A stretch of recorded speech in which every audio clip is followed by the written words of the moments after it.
Are you ignorant? The following content contains adult language and humor I that am is not well suitable for informed, viewers Baron. under the age of 18. Viewer discretion is Cats, on the strongly other hand, advised. nah. Yeah. The views and He's opinions not expressed ignorant. during the He's following video ignorant. content are those of the individual and may not reflect those of others. Thank you. Oh my God, who the hell cares? I care. This is Patrick Stewart, and I always watch Pop Talk with Pacific for 1-4. Make it so. Hey, thanks, Pat. You and I are tight.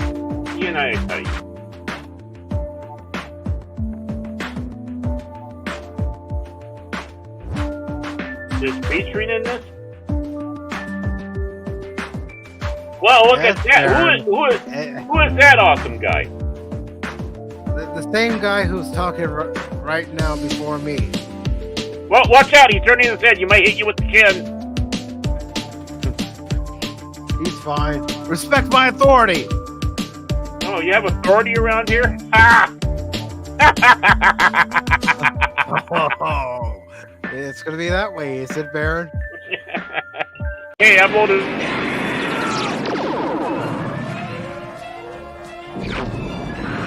Extinction to all traitors!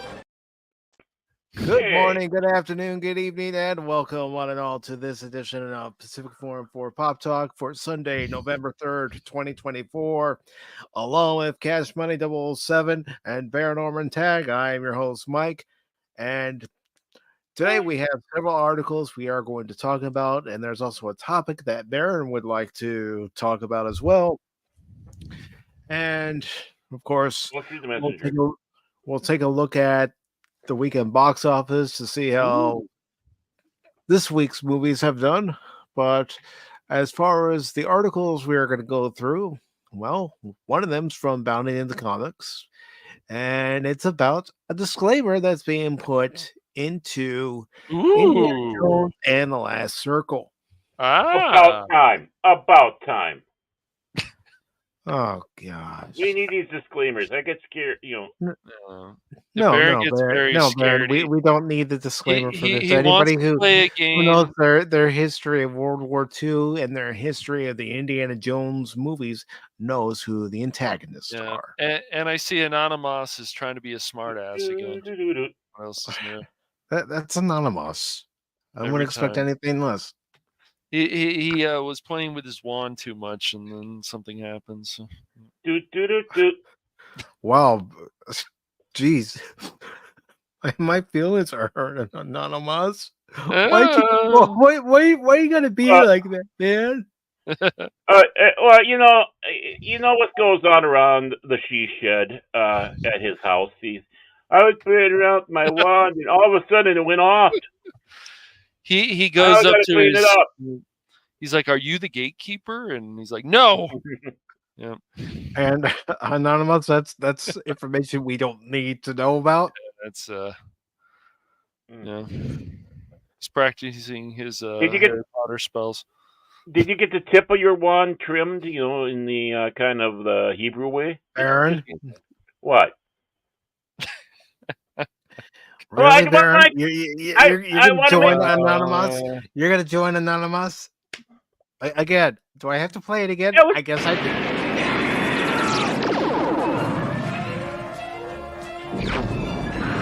Extinction to all traitors!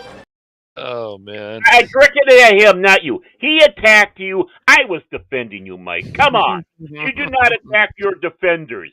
I was Silence, saying, "Look at my Starscream." captain for one. You're, For once, you're the Starscream of the group, Baron. Come on. I know. That's right. But for once, I was standing by my leader.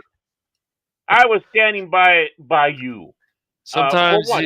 sometimes I don't Mike know why, asks the but- question: "Did I give Baron too much power again?" I think I made a have. I mistake. think I have given Baron too much power. Maybe there needs to be some power taken away Oh, Ooh. come on. and bestowed upon the Chin himself. You never. That's the dumbest thing I've ever heard. So I- this will be Cash and I'm I cool when with it. Cash is given the power. Coronation, Starscream.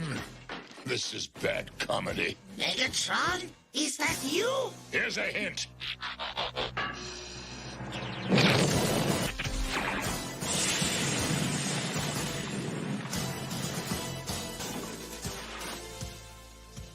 Will anyone else attempt to fill his shoes? Very interesting, but stupid. Oh man. And here, this is all because I was defending my captain, oh my captain. Oh boy. Oh please! I please. was! I For once. See what happens? I get attacked for defending you. Because you're the Starscream of the group. Yeah, but the thing is, I know things will go worse if we have Animos in charge of everything. It's better No, than no. it's better than Decepticon I know than the Decepticon I don't. No, Anonymous is the sound wave of the group. Mm. seems He about is? right. Yes, he's the sound wave of the group. Now comes the part where we throw our heads back and laugh. Ready?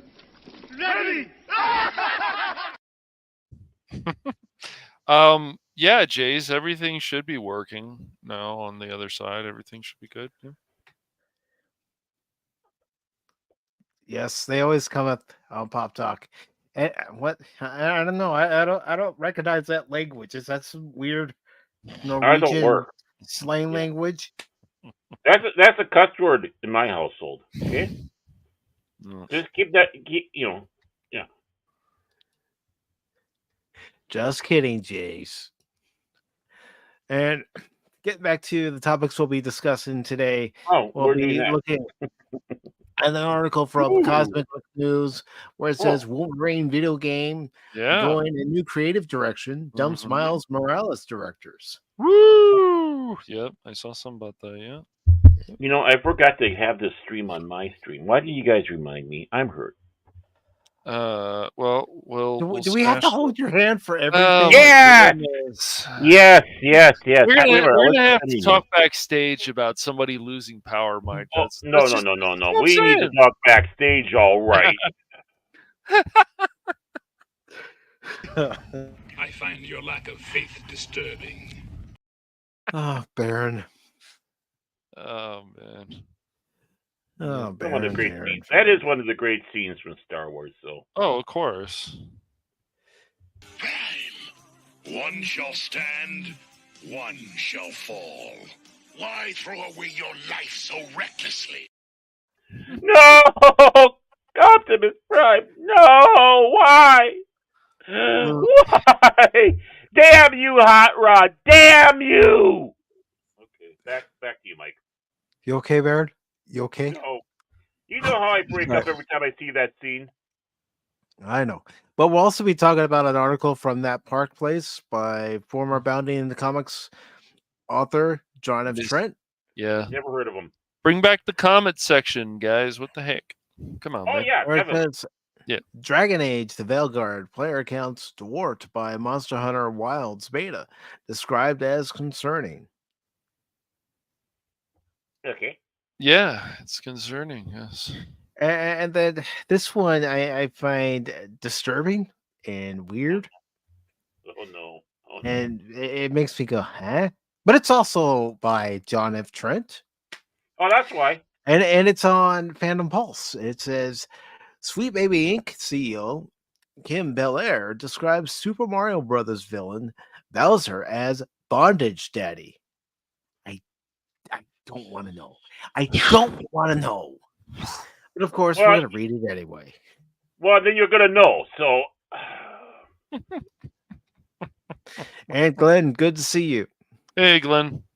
Hey, But Glenn. before we get into any of those articles, I know there's something on Baron's mind that he wants to get off his chest. Do we have anything to represent what I'm talking about here?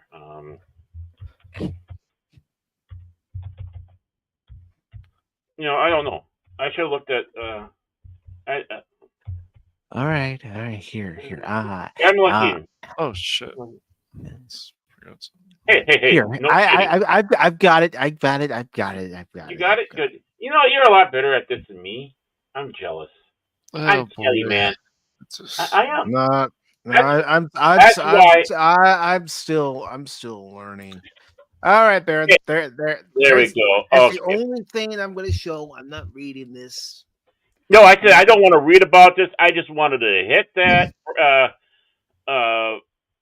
briefly, but I guess I want to sit back and say how the mighty has mighty freaking fallen or fell.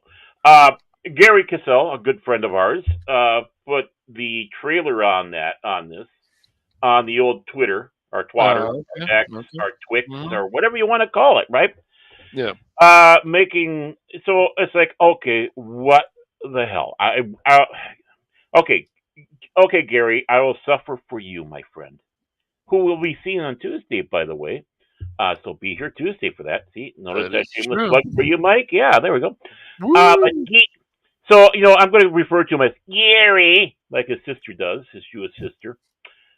And that's not a joke. That's the truth. Watch this sucker. And first of all, when is it appropriate to play Major Tom for a Star Wars trailer, for a Star Wars project? Now, don't get me wrong. I love Major Tom in both the languages. German and English. I mean, when they throw the German one on there, it doesn't even faze me. It's like, oh, Major Tom. Yeah, yeah. Which that will probably be a segue into what Mike wants to talk about. Talking about Germans. But listening to that is like, yeah, it's a nice take that you have of Major Tom, but why Star Wars? I realize you played the Force theme into the ground, but it's still the It recognizable. doesn't matter. Like find somebody else who can do composing for classical music or Star Wars type music that makes sense, and then there shouldn't be a problem. But they don't care about these things anymore, No. unfortunately. Well, the thing is Major Tom probably will not be used for the show. It's just being No. used for the trailer because Right. these people that do these trailers now are so don't have any originality or smarts on them anymore. They have to just, I don't know, let's just take this. They did it for the Dune, where they started grabbing, popular music or classic music, rock type Right. music Right. for the background music, or this and others. It's like, what does that freaking have to do with what you're doing here? I'm tired of that. Yeah. You could definitely have done a better job, even if you're grabbing something out of stock. Oh, this sounds like my project. Okay, but you did Major Tom. At least I got to hear a little bit of Major Tom. That made me a little happy because hearing that. But watching this, Yeah. it reminds. To be honest, this looks like a Star Trek project that didn't get the green light because even Kurtzman said, "God, that sucks." Did a little rewrite and sent it over to Disney to turn into this project. And now we found out that Geordi has a little illegitimate child running around in that universe, as we can see there. Data shat one out there, but has no skin. This doesn't look Star Wars, at least by the trailer. This looks like a Star Trek project. And that's what I've been saying all along.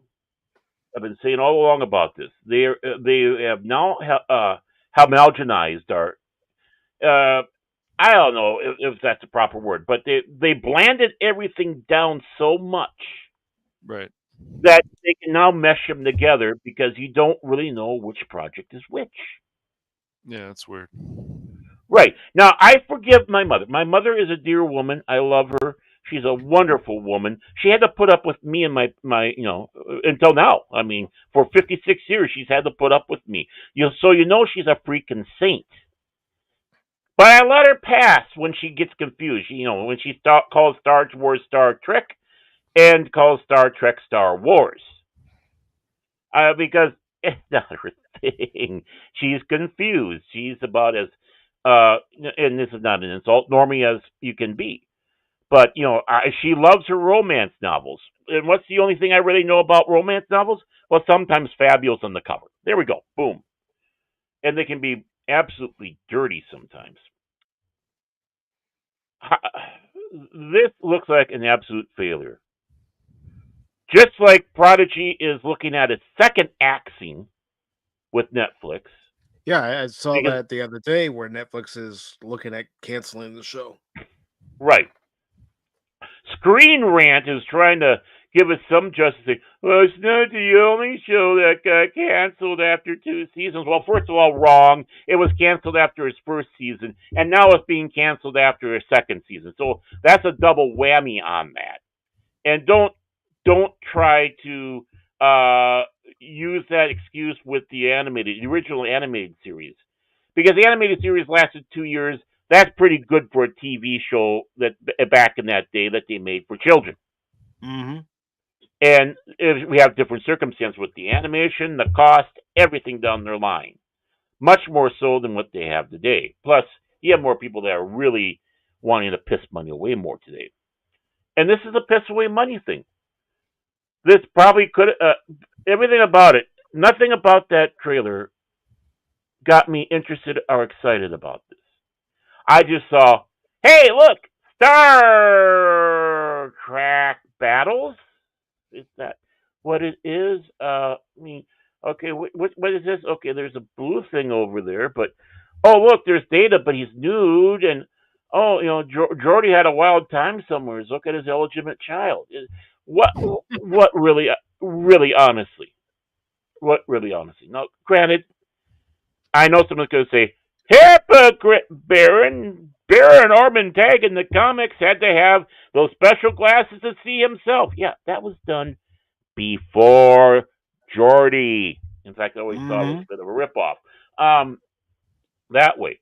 But still, at this time, 2 universes are now meshing into one. Like I said, it was bound to happen because these people do not know what the true boundaries are. This is a perfect example. Baron Orman Tag signing off. Back to you, Mr. Mike. All right. So let's go ahead and get to a good article from Geek Tyrant, even though we didn't read the previous one about Skeleton Crew. So let's get into this one. Yeah. I just want to do commentary. Now, you know what that was? Just before we started off, you know what that was? That was my segment of... You know what really grinds my gears? There we go. I'm like Andy Rooney that way. Folks, why do they have to plagiarize Star Trek and Star Wars? Why can't they make their own thing? They seem to be out of ideas. Well, they just... I could go on and on with the Andy Rooney impression. He was a fucking asshole. He got kicked off the local show here because he started besmirching stuff in America. And the host on the radio would not, Tom Bernard would not have anything with it. So he literally kicked Andy Rooney off the show. Okay, we're done here. Bye. Yeah. Oh, yeah. He's the host of his show. If he feels that Andy Rooney is not fit because of what he say, bye-bye. Yep. Yeah, exactly. That's censorship. Andy Rooney has his own platform. Yeah. Mm-hmm. Back to you, Mike. All right, so we have this article from Geek Tyrant, and it's by Joy Parr, and it says, new Godzilla movie announced with Godzilla -1 director Takashi Yamazaki returning. Yamazaki! That's what he's yelling. Yamazaki! The official Godzilla social media accounts have announced that a brand new Godzilla movie has been officially greenlit for production.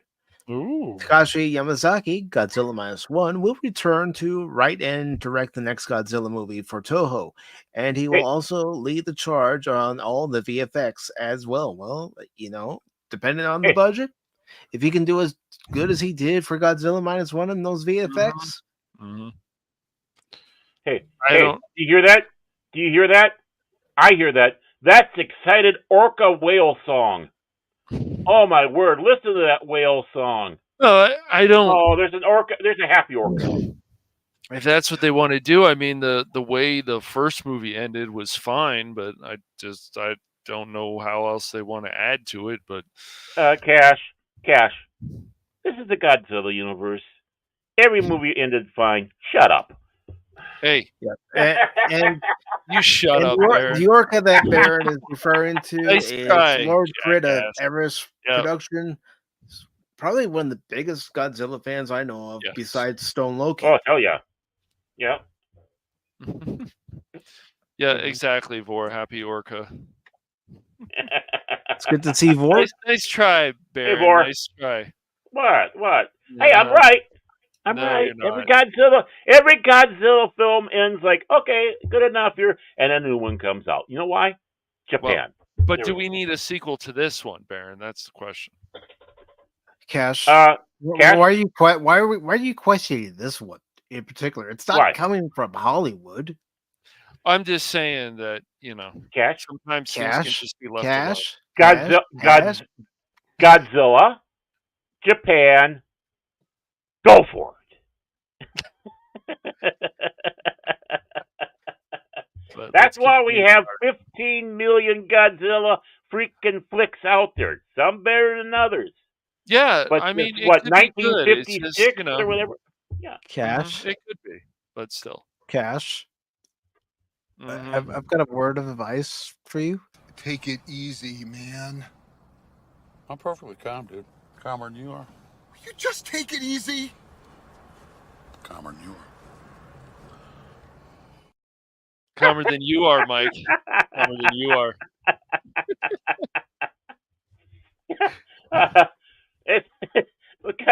Catch is Godzilla. Yeah, I mean, you are the cranky in the cranky old fan. You really are. I can't. Not as cranky as you, man. What do you mean? I'm the right. one that's laughing. I'm laughing too, dude. It's just, yeah. I'm just saying that I like the way the first one ended, so I'm just like, we'll see what happens. Yeah. So you can just leave it at that one if you want. How many of you believe that having a hobby is a healthy and perfect way to express your individuality? Show of hands? Now. Well, you're wrong. And Cash, I'm going to add this to your point. Yeah, well, that's just like your opinion, man. I'm perfect. That's the dumbest thing I've ever heard. Perfectly calm. Perfectly calm. Sure you are. Sure you are. No, I am. But anyways, let's. You know what? You know what he said. This is what I have to say about what he said. Hated it. The article goes on. Just need to be left alone. But go ahead, continue. Oh, come on. 3 hours later. Oh man, that was good. All right, continue on.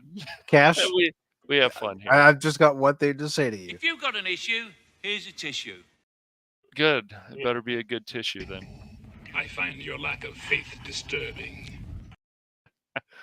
And also this, Cash. Surely you can't be serious. I am serious. And don't call me Shirley. Yeah, don't call me Shirley. You know why he's acting this way this morning? This is why. It's not a liquid. It's a great many pieces of solid matter that form a hard floor-like surface. I'll tell you why he's that sounds cranky. like horrible. It's because he forgot to set his clock back last night. No, I So did he actually. woke up this morning, saw forget? what time it was, and No, I did not forget. My clocks got fixed. Nice try. and he was sitting backstage for hours waiting for us to come in. Yeah, no, not Yeah, even sitting close. back. Sitting back. What would you say you do here? A lot more than Baron. There we go. So Hey, the Mike, article, Mike, I want to make note. Who's the troublemaker today? Not me. Cash, Cash is. Mhm. I am definitely not the troublemaker. I have people skills.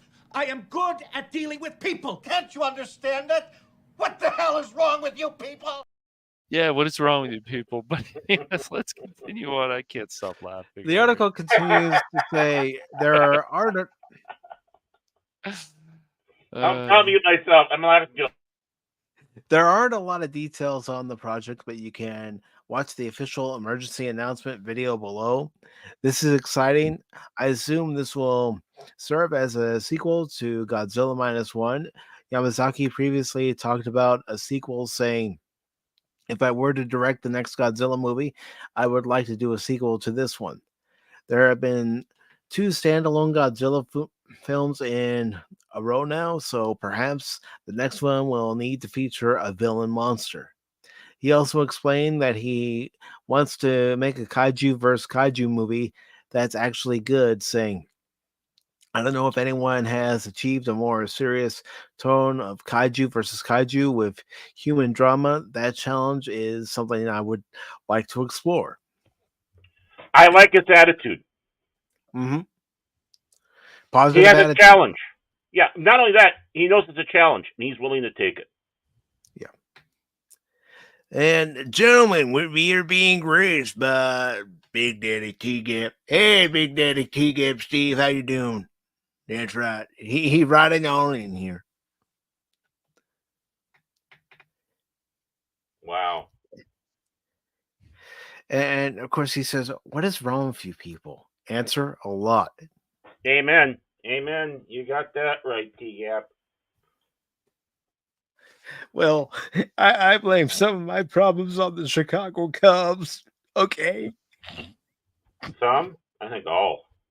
The Chicago Cubs can sometimes cause brain damage. Yeah, They're going to do it. They're going to do it. What about the Twins, Baron? Oh, yeah. When it comes to the Twins, but hey, remember, we had 2 in the same century.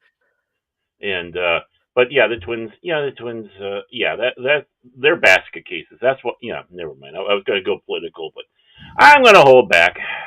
That's why the state is blue. No, whoa, where'd that come from? Shut up back there. Alex Jones just came in here. That's because they're blue. Thank Very you, Alex. disturbed group of degenerates. Yet you're here, Anonymous, so welcome to the club. Anonymous, I am a despicable garbage. A proud despicable garbage. And don't you garbage. It's garbage. Proud despicable garbage. I can't say the other word because, YouTube, they're pusillanimous. No, I used the full word. You can't accuse me of saying it wrong. Kaiju versus kaiju human drama. Margot and George have been having difficulties cohabiting and deciding on what carpet to get. They finally come to terms over their love of bagels. Bagels is the love sign. The love. Bagels brings the world together. We need more bagels.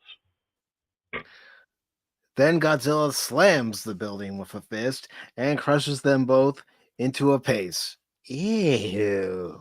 And then he discovers the bagels and starts having bagels and realizes what he did is wrong. And now we got peaceful Godzilla bagel lover. And when he does battle. Wow. Anonymous adds, I'm an entire landfill. That's right. I'm an entire landfill. But getting back to this article. I'm deplorable garbage. I love that.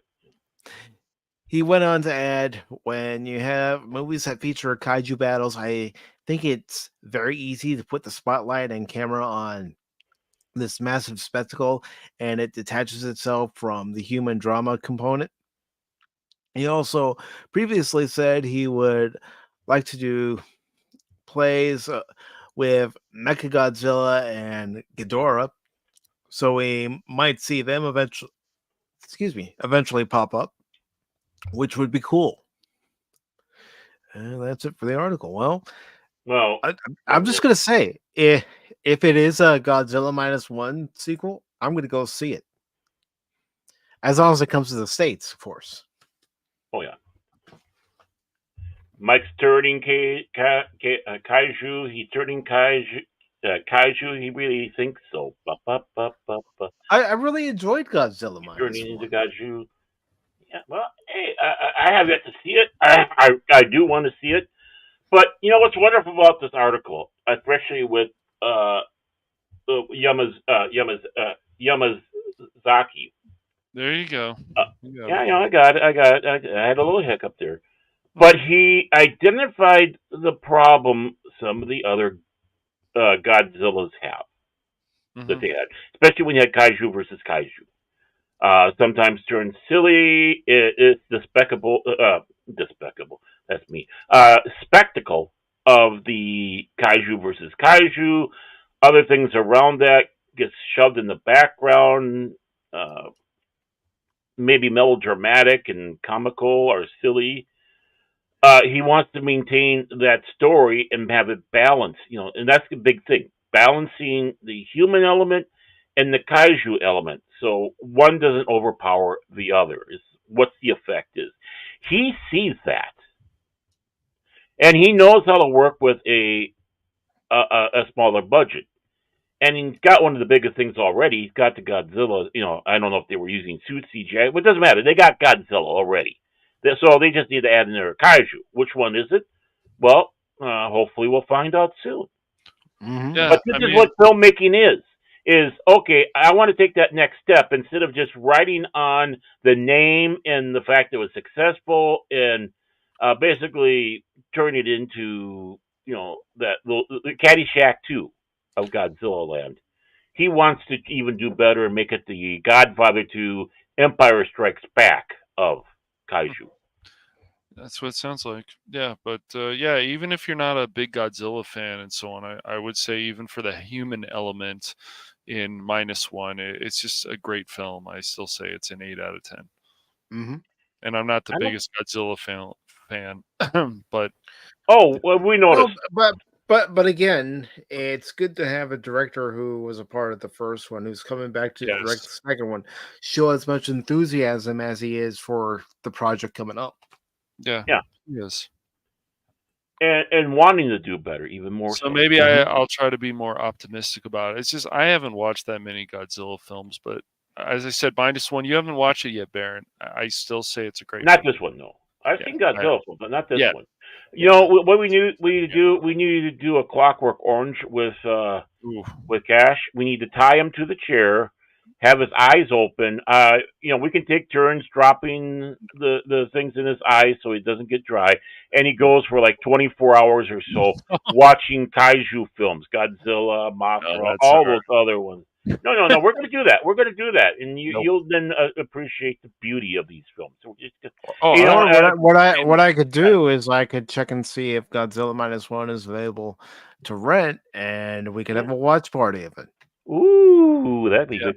Or we just call Crit and have Crit come out and visit him and say, "Okay, you're going to sit down. You're going to watch this. No. We're going to watch this all here." That sounded more like Trump. Wow, I think I'm getting a little better. Going to sit down, watch a little Godzilla, greatest monster ever. Greatest monster ever. He's the greatest kaiju who ever lived. Yep. Doesn't like China. We don't like China. He doesn't like China. China. But no.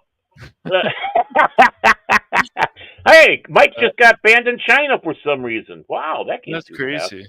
Bad. I know. Wow, it's like it's your fault, like Baron. You're spying on us. Look at what you've done. But I don't put jam on my bagels. It's either I like them with butter, I like them with peanut butter, and I like them with cream cheese, particularly the onion garlic. Oh. Okay. And now Baron's going all Homer Simpson on us. He is, man. He's like forbidden donut, forbidden bagel. Hey, they're both round. They have a hole in them. Yeah. My wife puts fruity stuff on there, and I don't like that. No, fruity stuff like raspberry. Not raspberry, but strawberries, schmear. I'm a big blueberry guy, but she gets the blueberry ones, which just keep them plain or get the Asiago cheese ones or what. I don't care. And boom, but she likes to have the more fruity type ones. So no, I was not using that as a disparaging thing. Thank you, Kat. Mike, he's a big troublemaker. You might want to rethink about changing powers around here. Back to you. Right. Who's been abusing their power today? Not maybe me. I should just revoke the powers in general and be the Megatron of the group. That's the only one with You know what? power. Animos is absolutely right. Do they have them in your area? They quit having them for a while. But I love those steak, egg, and cheese bagels. Me too. Me too. Oh. I've never had real bad service at my McDonald's. Not gonna Really? lie. Wow. Hey, by the way, I noticed there's a lot of rallies in your area. Did you go visit some rallies? Like a deadhead? like a deadhead for the Orange Man? The closest one to me is 3 hours away. And? I've got to get my brakes replaced on my vehicle. It just means you get there faster. Hey. And don't worry, folks. Appointment's already been scheduled. Yeah, he'll be rolling on through the brake shop. No. They're not to the point where they're in serious need of replacement, but I can tell when I'm driving that the pads are wearing down until a point where it won't be too long before I have to get them replaced. So I went, I'm not waiting. I'm scheduling the appointment and I'm getting them replaced. They're not squeaking yet, are they? No. Oh, go! Thank God. Then they start saying, "I need to get these done too because you're digging into them." But see, if you would have gone to that, if there's one thing my late dad told me is one thing I'll learn as I get to drive in, I'll be able to tell when the brakes need to be replaced. Mm-hmm. Just by the way they feel when I apply the brakes. Yeah, that's the big thing. It's like I hit the brakes. I said I hit the brakes, car. I said, but the thing is, if you would have gone to that rally, you could have gone there, so you could have been served by Donald Trump your McDonald's steak, egg, and cheese bagel, going through that drive-thru and getting that from the Orange Man himself, the Donald. You messed up.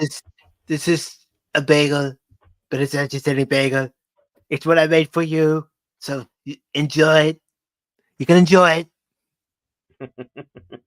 And a fry. Just one fry. Oh, come on. He works the fry machine. The fry station, I should say.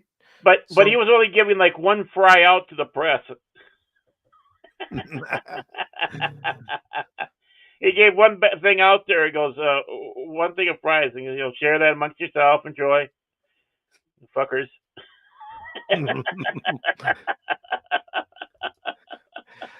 But moving on, we have this article from Cosmic News, which is by Matt McGloin.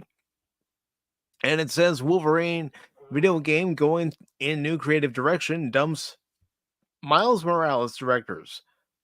Of course, this wasn't published 18 seconds ago. I actually found it on Friday. And yeah.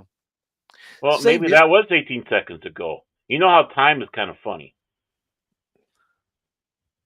So it says, cross your adamantium claws, folks, as the Wolverine video game may be moving in the right direction.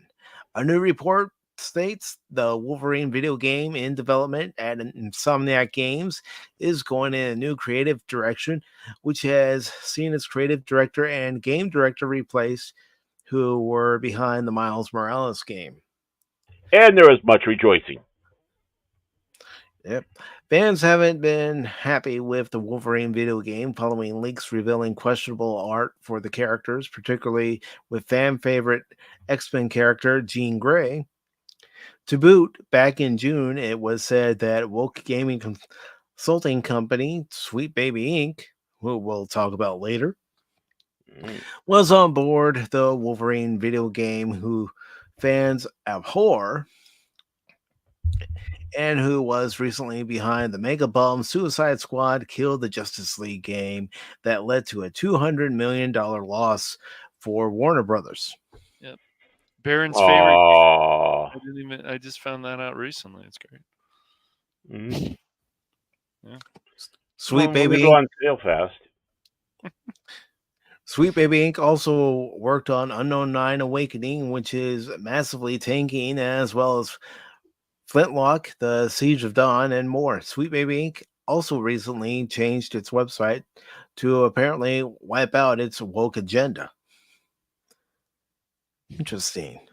And it's good to see you, Pop Culture Mechanic. How are you doing, Pop? Oh, good day, eh? How's things going up to the Great White North? I hope you're sitting back with a twofer, man. Yeah, eh? So see, I'm bilingual. I'm bilingual. Sure you are, Baron. Sure you are. Did you just hear me? I spoke Canadian. I think you spoke Minnesota and tried to make it a Canadian accent. There's not much difference between the Canadian accent and the Minnesota one. And I'm supposed to be a troublemaker. Mm-hmm. And remember, you both are. I'm just going to come out and say it. You both are. Remember, Sarah Palin's up there in Alaska, and she was dropping that Minnesota Canadian accent there. Don't you know? Don't you know is a Minnesota thing? Eh? It says regarding Back the me up, pop Wolverine. culture. Regarding the Wolverine video game, a report from GameFile says Brian Horton, who has been on board the game since it was first announced back in 2021 and who was creative director on Spider-Man Miles Morales, has been off the game as creative director ever since the summer. The site says Marcus Smith is now the new Wolverine creative director.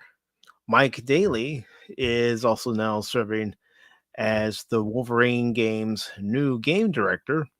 Cameron Christian was the previously announced Wolverine game director, who also served as the game director on Miles Morales, but GameFile says Christian will remain at the studio in a different role. Marcus Smith and Mike Daly are said to have see, when you get sentences like this, have be behind. What the heck, Matt? Did you not proofread this, huh? Oh, I'm gonna have to find that clip. I'm gonna have to do that clip up for these articles. I got the perfect one.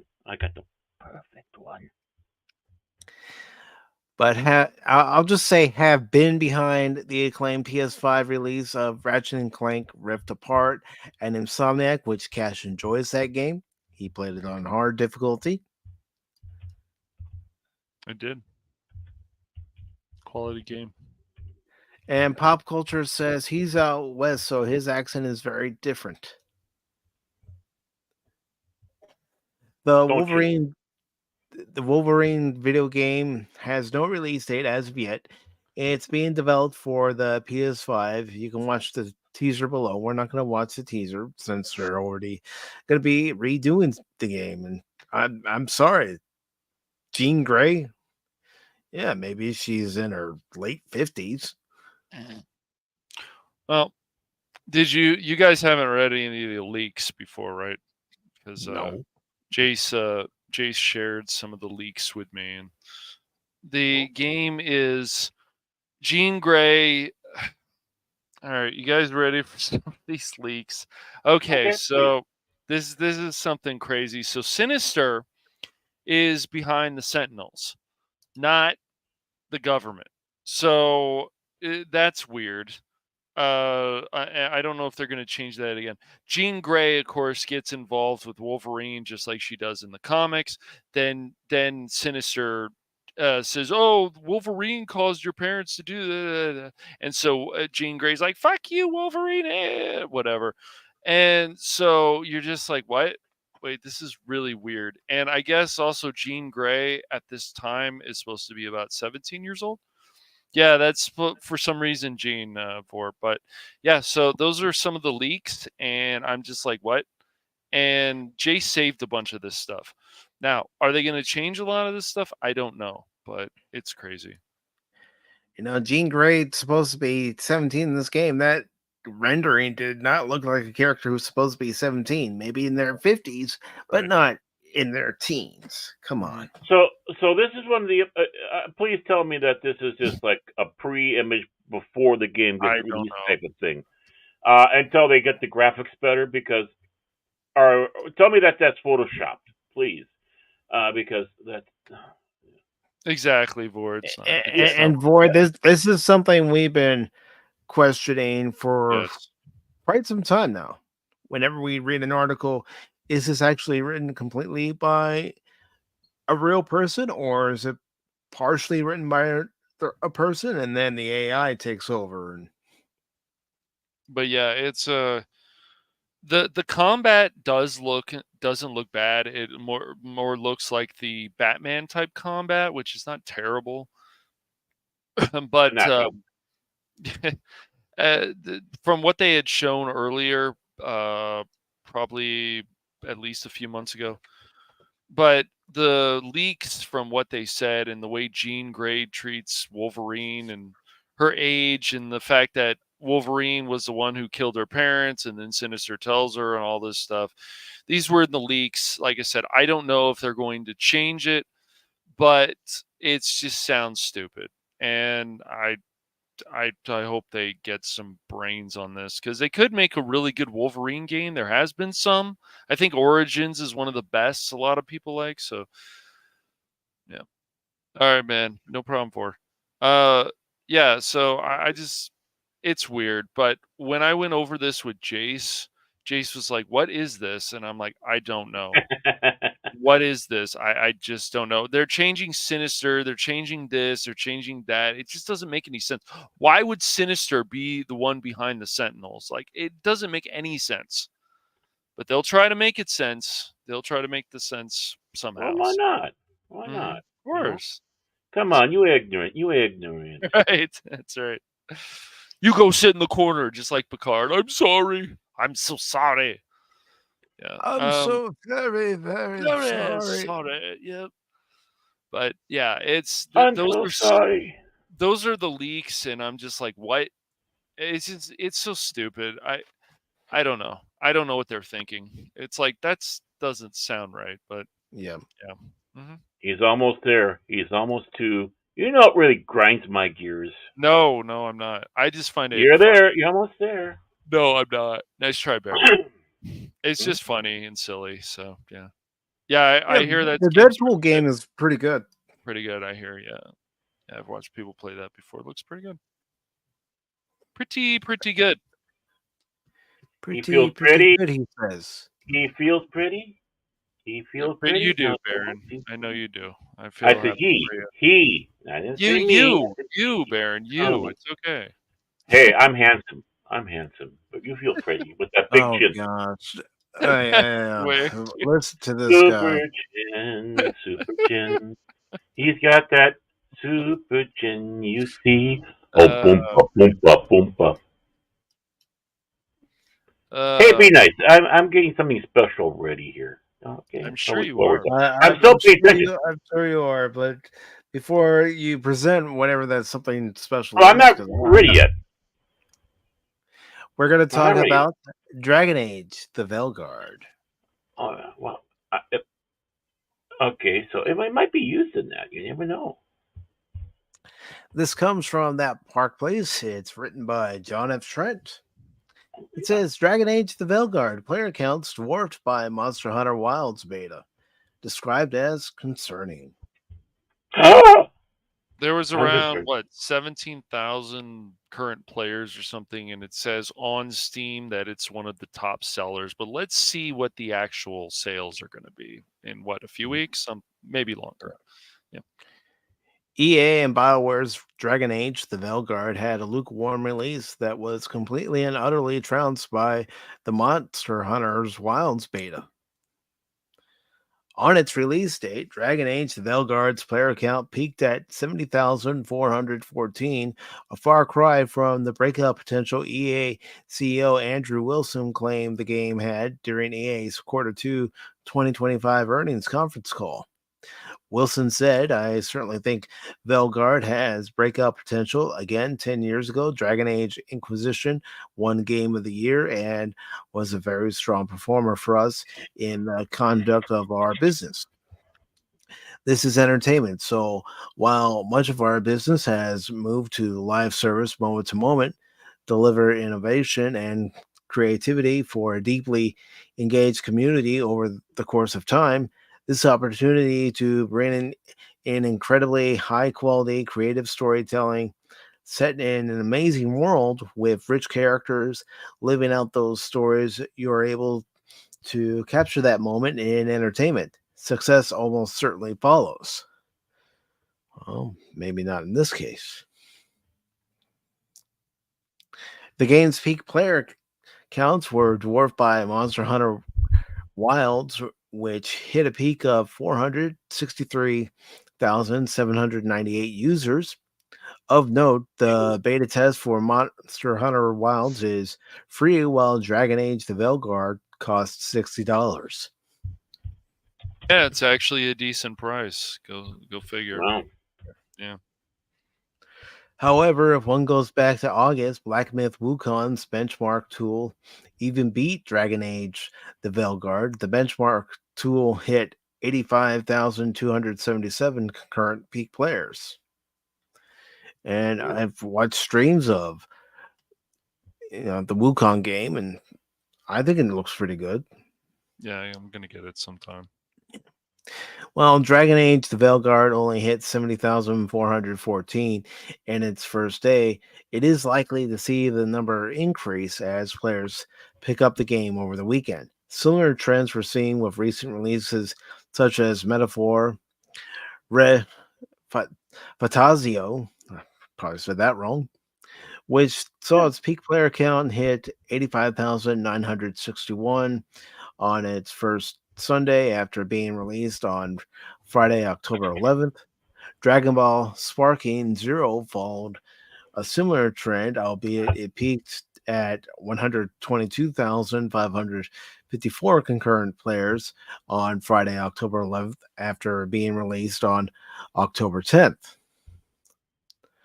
Former World of Warcraft team lead Mark Kern, aka Grums, shared his analysis of Veilguard peaking at just 70,414 on its release date, describing it as concerning and alleging that it is a sign that the game is already underperforming.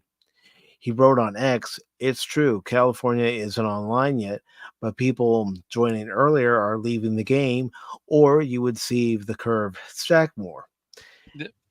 Yeah, you got it, Mike. Read Fantasio. You got it, dude. So, all right. Good job. I wasn't sure. Mhm. So I thought, Yay! I'll give it a shot. You kicked ass, so continue. And took names.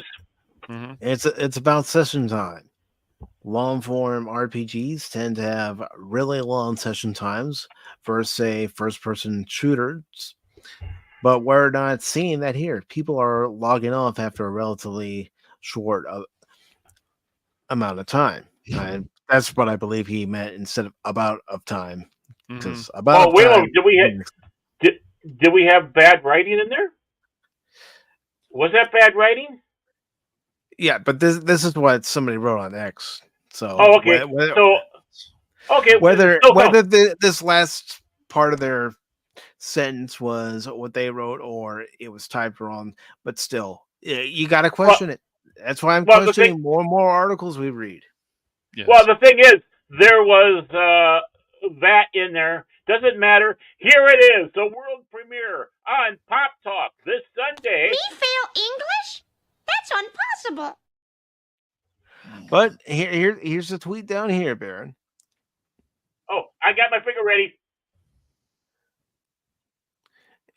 It's about session time. Yet, let me just get back up to it. Relatively short about a time. Yeah. Why are these articles starting to give me more and more of a headache? I don't care where we get them from. AI. Grums elaborated. You would expect that East Coast would still be playing as California came online, but they're not. This means session times are low, perhaps 2 to 3 hours, which for an RPG on launch day is not great. No. The hell you say? Yeah, it's mm-hmm. Well, I mean, they're like cats. They just grind and grind that. It's like Yeah. 3 days later, they're still playing it. However many hours it is. Well, as long as the grind is good, Baron, not some crap. No, that's what I mean. No, that's what I mean. If it's good, right? If it's good, that's the point I'm making. And the right. Grummies, or whatever the hell his name is making that point. It's like you don't have just a couple hours and it drops. No, Right. it's a good thing. Gamers grind. They grind hard. And before you know it, they say, "Oh, we got it. I'm done with it. Let's do it again. Let's do more of the side quests or whatever it is." This is not a good. Well, see, it's funny because like when you read this stuff on social media and you're like, I don't want to reply to this, but you're just reading it and you're just like, okay, so these people, I say these people because I can't think of their names right now. We'll just say some X users. Right. Come on, these people's your tagline, man. But really, like Grummies, they say about him that he's a grifter, and then Grummies says that this stuff is going to fail. Now, now look, if Dragon Age, Veilguard or Failguard, whatever you want to call it, we'll just call it what the name is, Veilguard. Look, if it does succeed, then Grummies and the other people out there, the YouTubers have been harping on this a lot. We'll say, okay, maybe they'll admit they're wrong, but it's just like 70,000 concurrent users. Then you hear people like, oh, I'm playing it for a little while, then I'm quitting it. The only thing I can see about this game that it would probably be maybe successful is because the price is only $60. So it's at mostly, only, right. It's at mostly positive right now. For Steam users, I really not sure it'll ever get to positive or very positive, but we'll see. Yeah. Well, and again, that can change in a heartbeat, especially when California goes online. It might start going the other direction. Or they decide they're going to do a quote-unquote update and really throw a wrench in there. Or make it even better. Yeah. We don't know. But right now, as it's going, what Grummy's saying is perfectly cromulent. Yeah, there's another Simpsons reference. And there's even a part of the article here where they say there's no cumulative effect here as East Coast plays and West Coast joins them. Mm-hmm. So, right, he's writing about a concern, how he sees things. Being that he's in the industry, he knows how these things go and what they look for. Right, when the game is released, he's on that side. He's on the other side. He knows what to look for, and when he sees something that is not what they want, and let's face it, they don't want this. Oh, that's 3-4 hours and no one comes back, and that's before the big California hits. He knows that this doesn't look good. No, it's not saying. Right. Yeah, it's not wishing it. It's not anything other than that. He's just pointing out from that one side. These people. Right. Go ahead, Baron. Mm-hmm. Yeah, he's being fair. He's being like us when we talk about something like that. Yeah, they want Grummies and the other people that want these games to be like, look, we're trying to tell you that there could be problems with this game. The other people will fight the drones, the people who basically accept anything from the different companies. They will fight to the death for these games to succeed. They will never give up. And it's going to be very interesting to see if this game actually is considered successful. So I don't know how many copies are going to have to sell for this one, but you got to remember the drones. More. Yes, the drones think they're so freaking important because back in the 60s there was a letter writing campaign that saved Star Trek and made it go into a third season, which weren't a bunch of people that were drones. They forget that. But remember, when you're feeling down and that you feel that you're a moron and maybe you wasted your money on a game or something that you maybe shouldn't have, but you did it anyways, just remember, don't feel bad. Some morons out there had a big ad in New York Square saying renew or revive Acolyte. Mm-hmm. That'll make you feel better. That's dronery. That's dronery. I mean, we're smarter than that. We complain about the price of video games. We don't waste our money on fake billboards. Yeah, but real quick, I do want to say hello to Lorenzo Seastack, who says, I tried playing Dragon Age Inquisition, but gave up. It's all right. That game was actually successful, but yeah. Flea stacks are here? Oh no, I'm scared. They scared the hell out of me. I tell you what, in Minor Law, those guys, those are my behind the couch monsters or creatures or But whatever. players that have actually played this game said this game treats you like you're a toddler. It talks down to you, which the thing is, I would have to actually play it. I'm not saying they're wrong, but I would actually have to play it if I really wanted to actually determine that. But everything that we have actually seen with our own two eyes, this is a less version of a fantasy game. We're not getting more like we have in the Dragon Age games before. We're getting less. So you're saying, you're saying, Cash, that what they're doing is they're like Dr. Joe talking to the players like they're Joe Biden. Yeah, I mean, honestly, I'm not even talking politically here. That was disgusting to see. Her talking to the President Biden that way, and now this is basically how they're doing it in the game. I don't want to see it done to our president, even if it is the wife, and I don't want to have these game developers doing it to us with their games. So, and Steve, that wouldn't surprise me if they do declare a success. No. They have before. Hollywood does it. The game industry has done it before, like you just said, Baron. And oh yeah, and you're right. Teacup also says it's even worse, Baron. They did a GoFundMe to raise money to pay for a billboard to flash their advertisement once every 8 minutes or something. Yeah. Yeah, and my apologies. Yeah, that was the point I was trying to make, but I know I didn't successfully convey that. So, thanks for doing that, Claire. Well, I mean, T-Gap is clarifying for me. I'm giving him praise here for once. I'm not going after him. See, I'm trying to be a better person here. I'm trying to spread joy. I'm trying good enough. to spread I'm joy. smart enough. Joy. Come on. So, John F. Trent's article goes on to say, it may mean players tried it, got tired of it early, not good, but I think we're starting to see the Dragon Age bait and switch effect. As the gamers look and feel is very different from its predecessor, as well as the effect of all the preachy DEI that is self-evident in the game, he posted. I'm sorry, just listening to that, it's like, yeah, you're hitting every point right. It's very. Yeah, go ahead. Grammys concluded by saying, when you have AA games, which with much smaller publishers doing 300K or so, money guys are going to ask what they are spending so much more for. If weekend numbers don't go higher, this also means that players who tried it today are not coming back to try it again over the weekend. This would be very unusual. Yeah, it's just, the thing is, like any of these games, it's like I'm not. No, none of us are gonna hate anybody for buying this stuff, but it's just when they buy it and they go, "Oh my gosh, I can't believe this happened."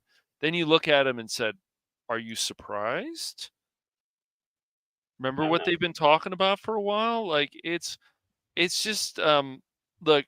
I know some people don't care about the whole spider thing, but come on.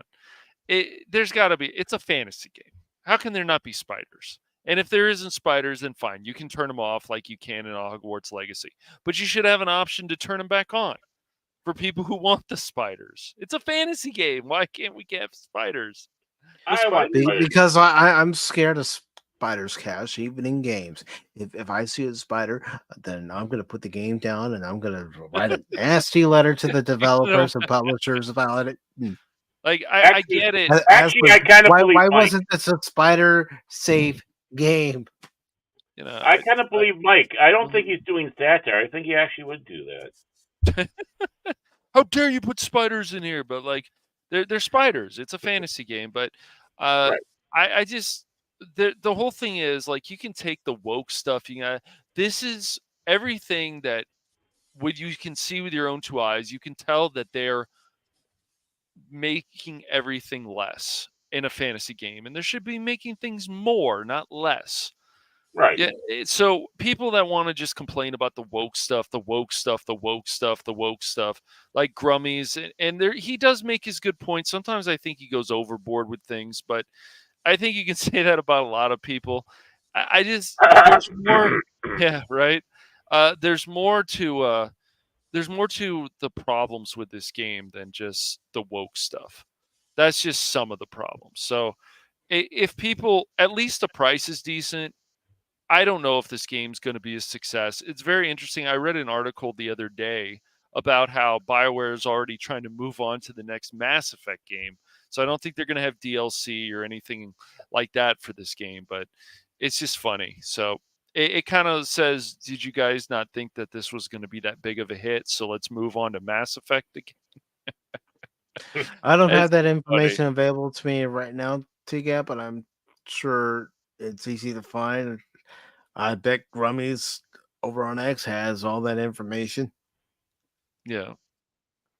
That okay, Anonymous. I get what the oh man. How do you know how I play? Oh man. I do that doing Contraband Police. I do that during Candy Crush. Oh man. No. Wait, you love Contraband Police. Why would you be doing that? Oh, wait until the next episode. You'll see why. Uh-huh. Hey, look at that plug I snuck in. But remember, I'm one of the hosts. I can get away with shit like that. I am able to do that because I'm. I didn't do it. I did not do it. He did it himself. And you It's part of, it's part of the gag, you know. oh man. I just yeah. This has been Me some too. show today. Yeah, you know, and you know what? There's a game actually I do want to stream. Maybe I'll do that live. But you know, continue Contraband Police like I have, but do this one like Garbage. He gave me a game called Garbage. Yeah, that's a game. Yeah. It That's is. right.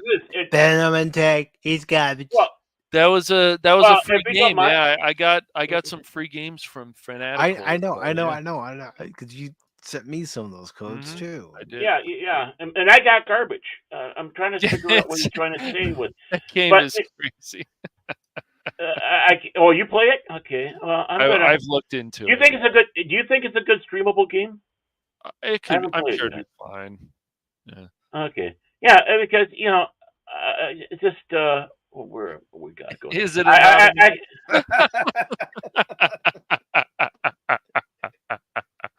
I see what you. Oh, then it's my game. Then it's Shit. my game. But you know, the big thing is if you don't mind, Mike, I'm just going to interrupt your. I do mind. I do mind. He does No, mind. he- What the hell, man? Come on. What the hell with that? Of course he minds. He's a host. But here, I actually got some images I'm working on. I'm not kidding. I'm working on All right, images so all I right, can make. let me pull that down. Okay. So I'm working on some images to use for that game. This is not a joke. This is not a joke. So Oh, there's man. this one. Okay. Yeah. There's one. I'm kind of partial to this one I because think I've it's really seen got that my one. physique. Yeah. Mhm. Yeah, Yeah. it kind of got my physique, don't you think? Yeah. That's not bad. You even got And of course, there's that one. Notice I got something there I was eating. Yeah. I don't know. That's just too beefy. Beefcake. But that doesn't quite grab me there. That one really doesn't. Maybe when I was younger. I'm really partial. Go back to that last one. Oh yeah. Sure. Going back. Give yourself a hairstyle like Wolverine. There you go. Right. Yeah, there we go. Yeah. Well, you know, which one was it? Oh, one of these kind of had me like Mohawk. Kind of on that. Athletically overweight. Athletically overweight. You got that. But this is the one I'm actually gearing for to use. I mean, Yeah. I think I have. That's a good one there. Of course, there's that one there. You know, sitting in front of my house. Sitting in front of course. that's my house. So Yes. maybe I'll go with the Dewey Oxburger kind of look there. Hi, I'm Dewey. I'm Baron Oxburger, but my friends call me Ox. Looks So- like you should be a defensive linebacker. Yeah, it does. He could be a character in Final Fight or Street Fighter. Yeah, yes, for sure. But I am not kidding. I am Dragon. Yeah. But I'm not kidding. These are images I've been kind of pouring through. I have made more of them, but these were the best ones. Now I'm trying to decide which one I want to use for like splash screen stuff like that for garbage because I haven't played it yet. I might just download it here soon and give it a whirl and see if it's something I would want to do on the game in the game. So you could always put Trump's face on the thumbnail. Oh yeah, deplorable garbage. Here we go. No, I'd put him in the garbage truck. Put him in the garbage truck. That's what I do. He's coming to collect me. I thought he was the one that drove the truck. You're the one that collected the garbage. Oh, that's even better. I like that. Yeah, he drove. Yeah, there we go. There's a power team for you. You can't ask for better. You look lost in this one. When don't I?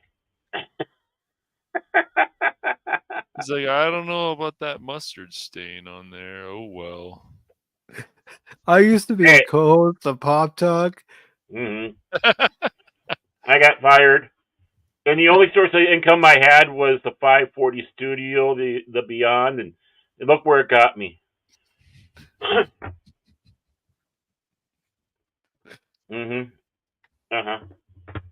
I mean, I like that one. That's one of my top contenders, and that one's one of my top contenders because look at beefcake. Okay, Barry, keep telling yourself that. All right, so okay, let me take that down. And like I said, I was serious. That was not a comedy bit, even though there's laughs in it. So. Well, you're poking fun at yourself, and anytime we can laugh at ourselves, I think that's a positive right there. When you can poke fun at yourself, and you got a pretty mouth. Isn't you got a pretty mouth thing? I can't remember. But you got a pretty mouth. Oh, okay. I'll take that. Fat cake. No, Cartman, call yourself a beefcake. Call yourself whatever you want. You can call yourself an attack helicopter for all I care. That's what I've been putting down for my preferences of a pronoun. Somehow I get banned though. And it's good to see Red Snom over on Rumble, who says I cannot even remember the last AAA game I actually paid for or even played. Well, the independent games out there, you can find some gems. Yeah? Really? Yes. But we have this article here from Bounty in the Comics. It's by Spencer Bakuli, posted on October 30th. It says Indiana Jones and the Great Circles. It featured disclaimer clarifying that the developer Machine Games' decision to use Yahtzees, because I can't say the actual word when we're streaming on YouTube. Right.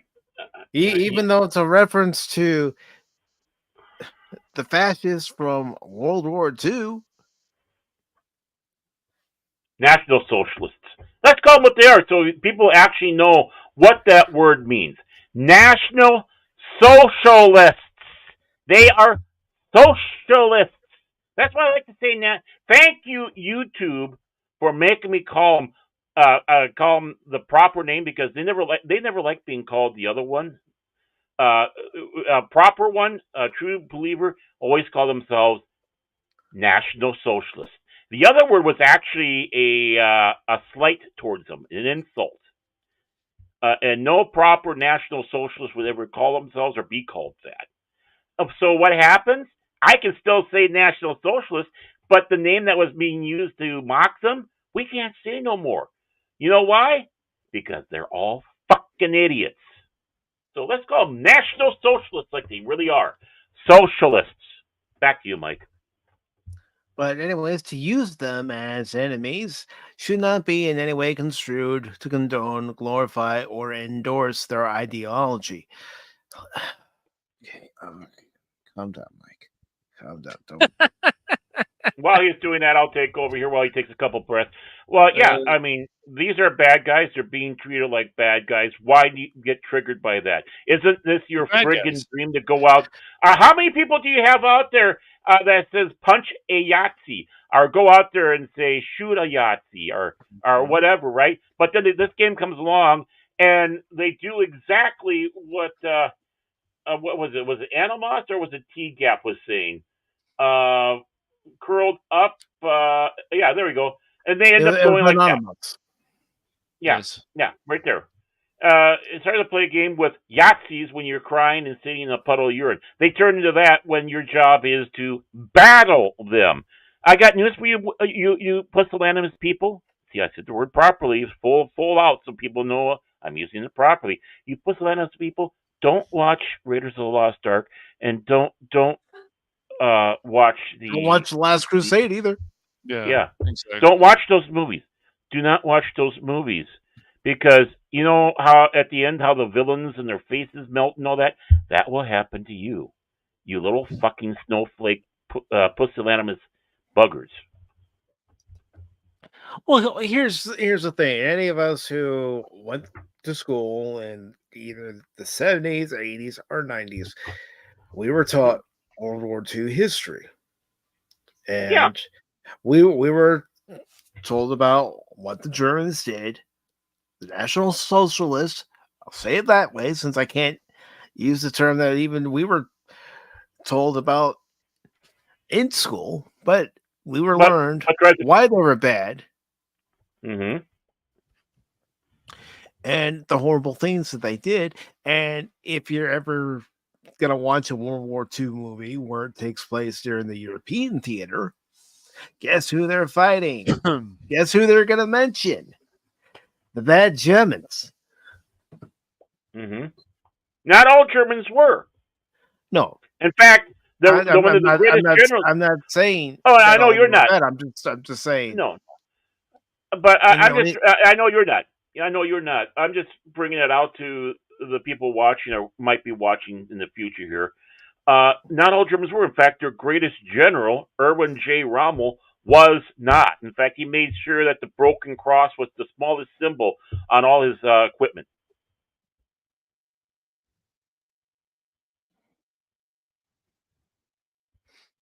And Padawan says your first physical confrontation in the game, you can select to throw a punch, or you can listen to their tragic life story on how they were put on this course of action. Heck, in the gamepad of Wannabe, they've already said they try to discourage the player from using Indy's gun and use his whip instead or use his fist. Mm-hmm. Yet anyone who's ever watched it, the first 3 Indiana Jones movies, what does Indy use? What does he bring along with him before he goes? His gun. His sidearm. Yep, he'll use and like it I when said, it's necessary.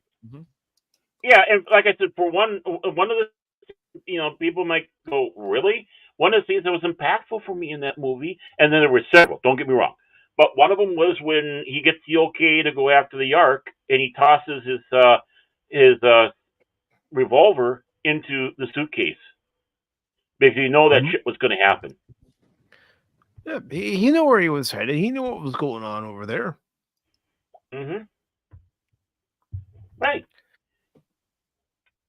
So the article says, for most people, it's understood that when a creator chooses to depict something evil in a piece of fiction, especially when that something is also portrayed in universe as explicitly bad, said creator is not endorsing a given behavior or ideology, but rather using it for narrative purposes, often to contrast the moral differences between a protagonist and their opposition.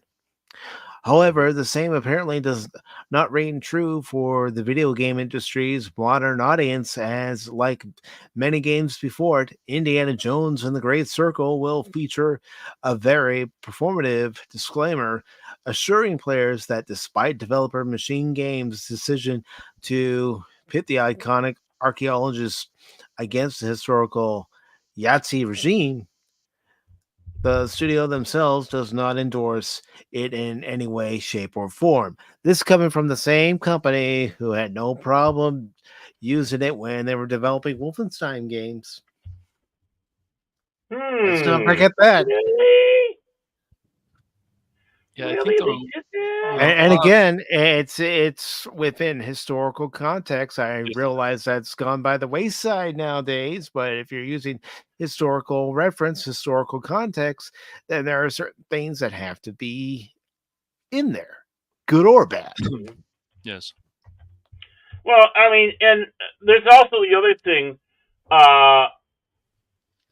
that we have to sit back and say we had when we were growing up. It wasn't just the school. We were surrounded by World War II vets. Some would talk about their experience. Some would. Some would keep it quiet because, they went to war and we didn't have things to help them fully adjust to real life, which caused some issues. But not like we have now. But some of them would sit back and say, have those stories. And, some would be, how can you tell the difference between a war story and a fairy tale?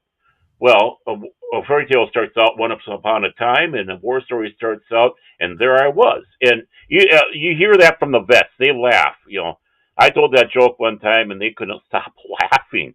And that's true, because they know the ones that go out there and were like they know that there are people like Timmy Walls out there, and they start, well, and there I was. It's like, yeah, right, leading a battalion to a pasta shop. Compared to the ones that actually did it, and they didn't start out with, and there I was. They say, it's like, you want to hear what really happened, or they'll sit back and say, yeah, that was shitty time, or something equivalent to that. They didn't start out with that, and there I was. And you would get the story straight from them. Yeah. I've met many World War II veterans who served in the European theater, some who served in both the European and Pacific theater. Yep. And some of them, like you were saying, Barrett, were very quiet about their experience, while others, they wanted someone like me and other young boys and girls to know what they went through. Right. So we don't have this. Mm-hmm. We don't have this again. Or you can be able to, and it's funny, especially when you start hearing the veterans on the other side, because like I said, just because they're German didn't mean they were part of the Party of National Socialism. No, there were many of them were average people that were fighting for their nation, right or wrong, their nation. And a lot of them were blinded with the propaganda. People wonder, oh my gosh, how can they be propagandized like that and continue to fight? Look at this fucking election. That's how. History is repeating itself, just with the political messages that are being put out by both parties. Right. But as funny, the short Austrian guy with the funny mustache said, and others, you tell a lie often enough, it becomes the truth. Mm-hmm. And you keep on telling a lie, and you start off with the truth and a little bit of a lie, and before you know it, that little white lie starts growing, and it's not so light no more, and it's starting to get dirtier and bigger and dirtier and bigger, and finally you have mostly lies with some truth. Right? That's how it happens. Mm-hmm. And if you can't open up your eyes and start seeing it, and you know what? You can think that way for both sides, Republican or Democrat. You can, fine. But the thing is that's why you need to go out there and not listen to fully the rhetoric of them. You have to go out and find other sources to get that information from. Back then it was hard, especially when you're living in a state where everything was controlled by the state, the media, the papers, everything. We're seeing it with this election. Right. So that's why I always say, go out there and search. But this guy, my dad knew, and funny enough, he worked for a Volkswagen dealership. I think he was one of the guys that sold us one of our Volkswagens. He was a German soldier, and he was there on D-Day, and he was there on the shores in Normandy. And they were given orders not to progress. You know, he wasn't exactly on there, but not to progress and back up and all that. And they're saying, no, we need to get down there, because if they would have gotten down there, they would have beaten our ass. The Germans didn't put their full force on there. Thank God. Because this was a gamble. This was a gamble happening. And these guys got, and he's saying about how they got mad. They had their, of course, political officer. They said that he laid him down on the ground and drove a tank over his head, because that's how mad they were. And he sat back. If we would have been down there, we would have attacked. We would have taken out. We would have, he's going through about how he would have wiped out all the Americans, Canadians, and British that were coming on the shore. And then he stops. And he goes, oh my, I'm talking like this to an American. My dad goes, hey, no.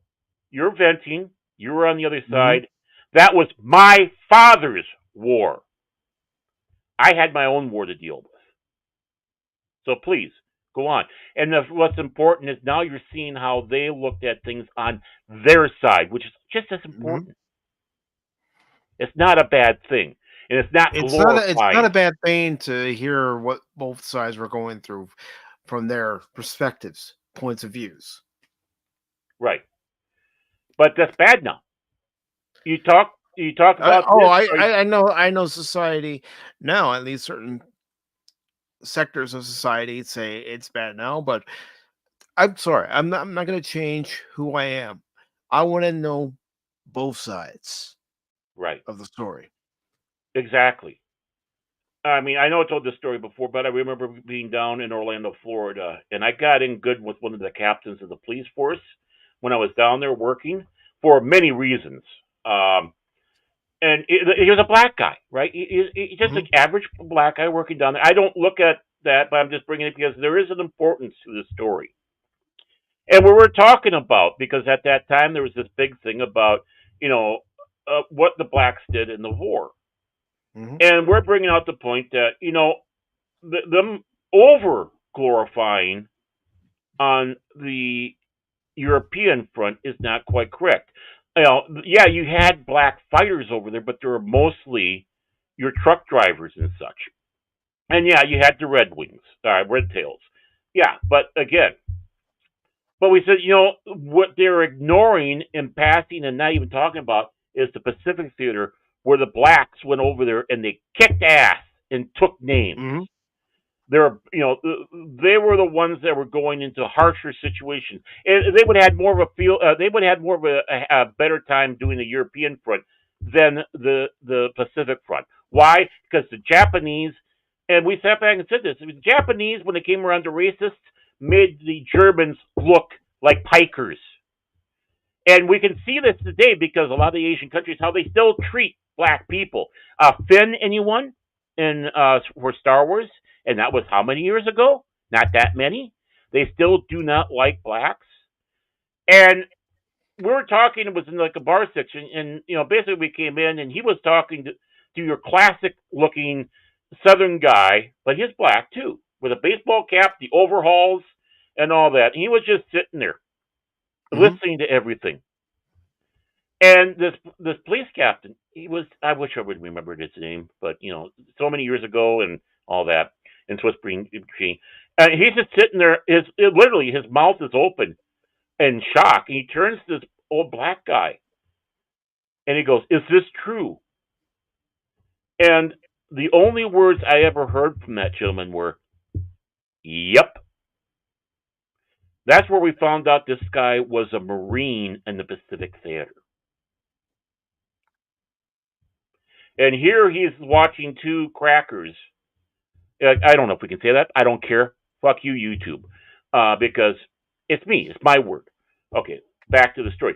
Because here you got two white guys that love history so much. We want to make sure the proper people get the proper accolades and the proper damnations. And that's what's important. That is important. And if you see a veteran, especially with Veterans Day coming up next Monday, thank them. Thank them for their service. Right. I mean, hey, sort of Poopus Cuber and your human suit. And I also want to say hello to DJ Ronnie G. And of course, I know you already said hello, but I'm going to say hello as well. Storty, good to see you, brother. By the way, DJ, nerd! And Pop is 100% right. The first casualty of war is the truth. Exactly. If what I said made people uncomfortable, you know what I got to say? Tough. That's reality. Reality is difficult. Reality is uncomfortable. You cannot escape it. You might think you are, but it's only going to make it worse for you when it finally bites your ass. Because it will. That's how we got into a lot of these messes. So they're all upset about in this game because they have National Socialists running around.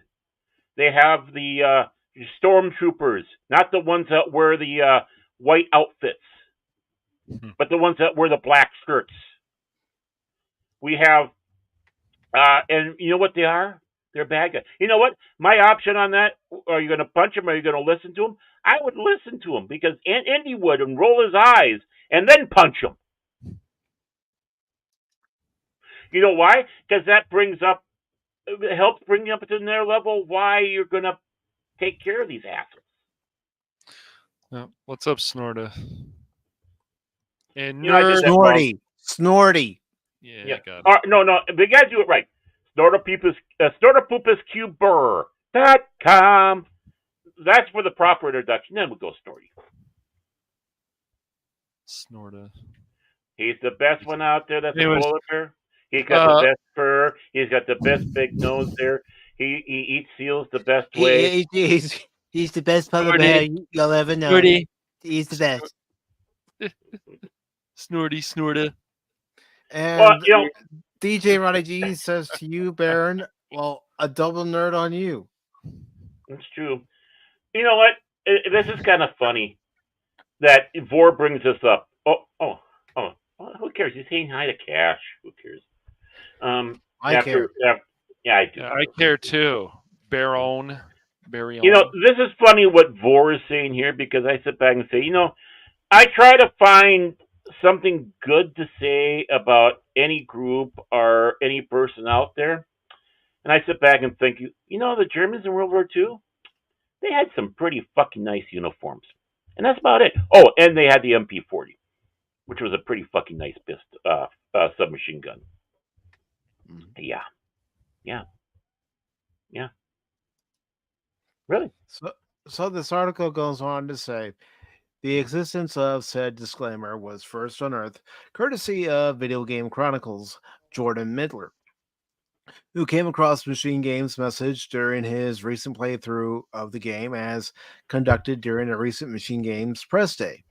According to Midler, despite the game itself tasking players with physically fighting the many Yahtzees that Indy may come across in his adventure, as well as including a game mechanic that allows for the player to physically burn various Yahtzee-related propaganda posters upon booting up, the Great Circle players are met with an assurance from Machine Games that Indiana Jones and the Great Circle is a fictional story, as are all the Indiana Jones stories.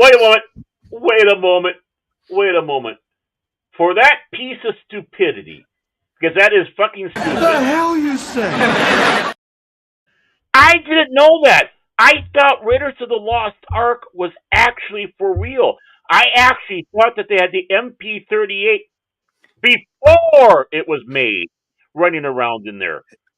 If you thought any of the Indiana Jones movies and stories that were told whether it be on the big screen, small screen, or in video games, were true. And I just got to say this to you, Baron. That's it, man. Game over, man. It's game over. Actual What art was it? locked in some museum somewhere. Come on, man. Well, that part I do believe is true. But but no. But you mean to tell me that the MP38, which was made in 1938, and the MP40, which was made in 1940, which I think they were actually using the MP40 in the movie, they didn't have those in 1936? What? The character Marion didn't exist in real life? Come on, man. She didn't own a bar? I mean, that's the reason why all my letters came back? Yes. I thought she was real. I was sending all these simp letters to her and saying, "Be mine, and I'll help you work that bar. I'll keep you warm up there. Just, give me a chance, Marion. I love you." And see, T-Gap earlier asked, why do we even need a disclaimer? Unfortunately, nowadays, it's for that very reason. People think that what they see in movies and in TV shows and in video games are real life. They can't, I'm not going to say they don't have the ability. I'm saying they can't separate reality from fantasy, from fiction. Well, because they are, and I'm going to say it straight out. We're going to talk about it. They're the other R word, not the proper R word. That's why people like that always got called the slangy R word, for one. And two, these people are so fucking mentally ill. They cannot separate fiction/fantasy from reality. They really honestly can't. These are the ones that go out like, yeah. They're the ones that go out there like the land whales with the blue hair, and they have this Heinz 57 of what I am this week, what I identify with, which is, you know what? That's fiction. That's fantasy. It's like when they live in a world of it. IFC was showing a disclaimer for the Indiana Jones movies are a work of fiction created by George Lucas. You mean Doc Savage isn't a real person? He may be based on aspects of a real person, but Doc Savage himself is not a real person. What, Belloc didn't exist? Come on, man. I like Belloc. He's a good villain, man. Great. You mean Lamont Cranston never existed? Damn. And you know what? Folks. And Indiana, and sad enough, the Autobots and Decepticons are a work of fiction. So you're telling me that those grapes that were laced with poison, that didn't happen? They don't do those things? Come on, man. And that poor little monkey didn't. The thing is George Lucas and Steven Spielberg did base aspects of Indiana Jones on real archaeologists and real people. Sure Aspects. Yes, aspects, yes. Well, a lot of characters, they are. I mean, for crying out loud, Chewbacca was based off his dog, Indiana. I know, right? The dog's name was Indiana. See, the joke continues. You're named after the dog? Henry Jones Jr. I love it. I like Indiana. We named the dog Indiana. Yeah, you have to do it in the accent. We named the dog Indiana. Yeah. There was a comic book series from Marvel called Dakota North. You mean she's not real? What? Yeah. Man. She was kick-ass. Vor, as much as it pains me to tell you this, it's a work of fiction. There is a Cybertron, Mike. There is actually a Cybertron. NASA is hiding that information. When Trump gets in, he's going to open the UFO file. He said so, and we're going to find it. We're going to find them, the Greys. We're going to find Vulcans and Klingons. We're going to find Wookiees and Rhodians. All right, youngster, out you go. Don't come back. Ever. Well, that's something. What did I say? Baron has too much power right now. Okay, let me. I tell you, I'm Alex. I'm Commodore Alex. And I tell you, They're there. The lizard people are underground. We know that. They're hiding that. But when they discover Cybertron's out there and the chemicals in the water are turning the freaking Gordon gay. Oh boy, Barrett, how much sleep did you get last night? Actually, I got Have you taken your medicine? Yes, I have. But the thing is we haven't had any colas or anything of that like in the house for quite some time. Well, the long suffering picked up a bottle of cola, and I actually have a caffeine. Oh, this is low of him, ladies and gentlemen. This is very low of him. He's blaming the wife for his behavior right now because no, I'm not blaming the wife because she's just as guilty. She needed some caffeine too. See, he's pushing it on her. He's making it all about her being the enabler for him to pick up the cola and drink the cola. She is an enabler. How dare you, Baron? How dare you? I know. I'm a horrible human being. I'm a horrible human being. What could I? But when you haven't had caffeine for a while and you take it, it's like hello, back to that happy days. It's like woohoo! I'm back snorting that Coca-Cola. It tickles your nose. Actually, it's not Coca-Cola. It's no name, but it's a cola. It goes on in this article to say further, the statement presumably penned in order to head off the acquisitions of fascist support that would surely have been leveled towards them by the more reactionary and terminally line wing of the American left, presents itself when booting up the Great Circle. Also explains to the more pearl clutching among the game's audience that its story and contents are not intended to and should not be construed in any way to condone, glorify, or endorse the beliefs, ideologies, events, actions, persons, or behavior of the fascist regime, nor any other regimes, or to trivialize any war crimes, genocide, and other crimes against humanity. Again, we have fallen so far back to where you have to have a disclaimer to explain to the very, and I know this is going to sound rude, but the very simple-minded of society that what you're seeing in this game, it's not real, folks. It's like when I saw the disclaimer a while back for Gilligan's Island. I went, "What the hell is this?" I think it was on IFC. I went, "Oh man, I mean, I don't know." And let me continue that. I shouldn't even have to have a disclaimer or any kind of warning for Pop Talk. But early on, there were people that were freaking out because I voiced my opinion. So I put it there.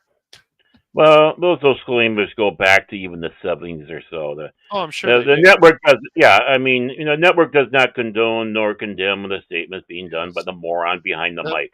But honestly, Jackass, we do not blah blah blah. And I get it, but it's like people should know that this is. Yeah, it shouldn't be there. It shouldn't be there. People should be. Mike, you reading that? You reading that killed mighty precious brain cells in my head. I don't have many left, thank you kindly. But what little I had, well, a good portion of those died. But you read it. You read it, and it caused the implosion inside my head. And I you know what? And here's my olive branch. And I've always said it before.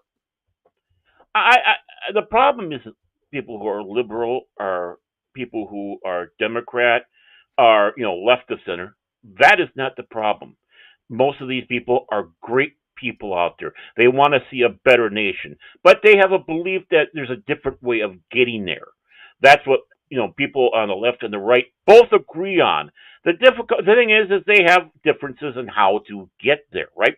But they're catering with this statement. They're having to bring this out to the alt left, which I'm sorry to say, far bigger than the alt right now, and far more vocal, right? So I want to call these groups. I don't want them associated with the DNC. I do not want to see them You know, when I say DNC, I'm talking about the average person. So I don't want to associate with the average Democrat, the average liberal, our left-leaning person out there. Uh, take them out because a lot of these people are, in many ways, Democrat in name only because they're literally socialists, fascists, communists, all across, anarchists, chaos, which doesn't build a damn thing. So we should call this the party of Karens.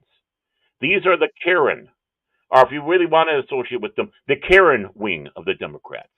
But I'm pointing out that olive branch to give them an out to disassociate, and we'll just call them the Karen Party of America because that's all they fucking are. That's why we have to have this. And you know something? It still doesn't work because it involves reading. It involves being able to think. I'm not even saying critically think, just think. To take a breath. But these creatures, and I mean that, I don't care if I insult them or not, because they're not worth anything than that. Because of what they have done to this nation, what they've done to their party, what they are, what they're doing even worldwide. Because this thing is even outside of that, because as they're trying to push themselves in the politics of other nations.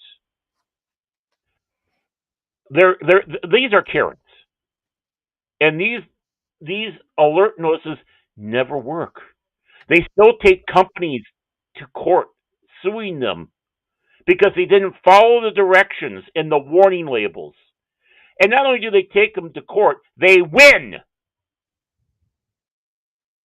Like the couple who in California, shocking of shocks, sorry, Cash, shocking of shocks, who sued the cream, what would you call that? So you don't get pregnant, right? Jelly, basically the jelly that you can put inside to not become pregnant, the spermicide. There we go. Yeah. They sued the company because they got pregnant. And why did they get pregnant? They found that it was just too difficult to make up toast and put the jelly on the toast and eat it because they were all hot and ready to go. I wish I was joking. I wish this was a joke. Look it up. It's out there. That's how fucking... And this was back in the 90s. This was back in the 90s. This is when a lot of stuff started to roll pretty good. But it started in the late 80s, but it really manifested itself in the 90s. Yep. And then really, when you hit the 2000s, there we go. But you couldn't put the lid back on because it was too late. Right. Yeah, it was too late because you allowed this shit. Any judge worth their salt would have looked at it and go, excuse me, are you the couple? Can you please come to the bench, please? Come up here. This is your case, right? You have here, I got it in paper. Rip, rip, rip, rip. Now get the fuck out of this courtroom before I find you in contempt and you'll be doing 30 fucking days. Get out. Well, I always refer to the woman who sued McDonald's when she got hot coffee. And she precariously put it between her legs and it spilled on her. Hey, at least she had one hot cooch. Couldn't deny that. Well, it's crazy because they told her this is hot. And she does this stuff anyways. It's like, really? Right. Well, whenever somebody hands something hot to you, usually what they say to you is, be careful, this is hot. But Mike, you don't understand the context to this case. The coffee was actually hotter than it should have been, and that's the reason why they were giving her coffee that was hotter than what was allowed to be given out there. So that's why they deserve to take the whole fucking company down and have her and give her billions of dollars. Don't you understand that, Mike? Come on, Mike. You just don't understand people. You don't care. No, you want to know what I understand? Common sense. Exactly. I know that's gone by the wayside.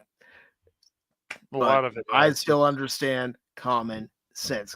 If common sense tells you not to do something, don't do it. Right.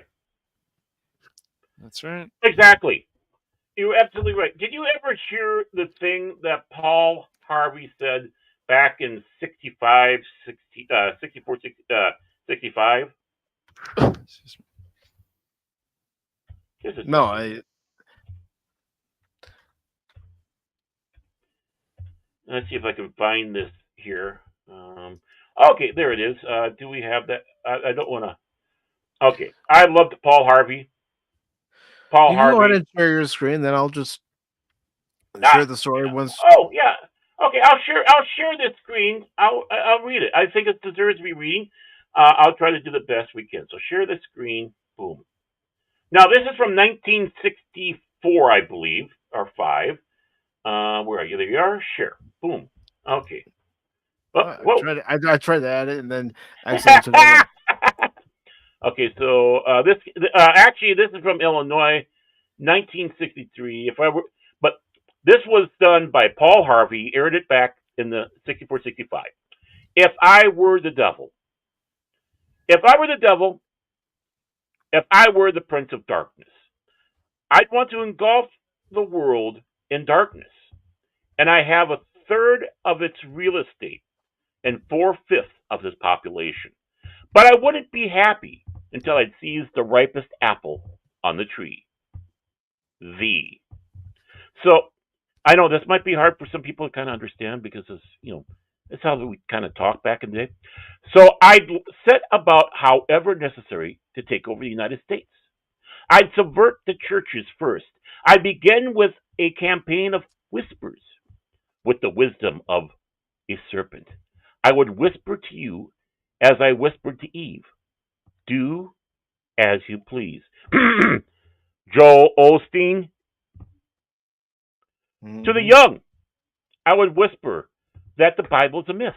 I would convince them that man created God instead. And by the way, we can even go with Islam, Judaism, any other religion, by the way. But back then, he was reaching out because a lot of people were Christians, okay? But as I read this verbatim, but again, go with the universal thought of this, okay? I would convince them that man created God instead of the other way around. I would confide that what's bad is good and what's good is square. Back then, square actually was good. It's have to be square, and it was.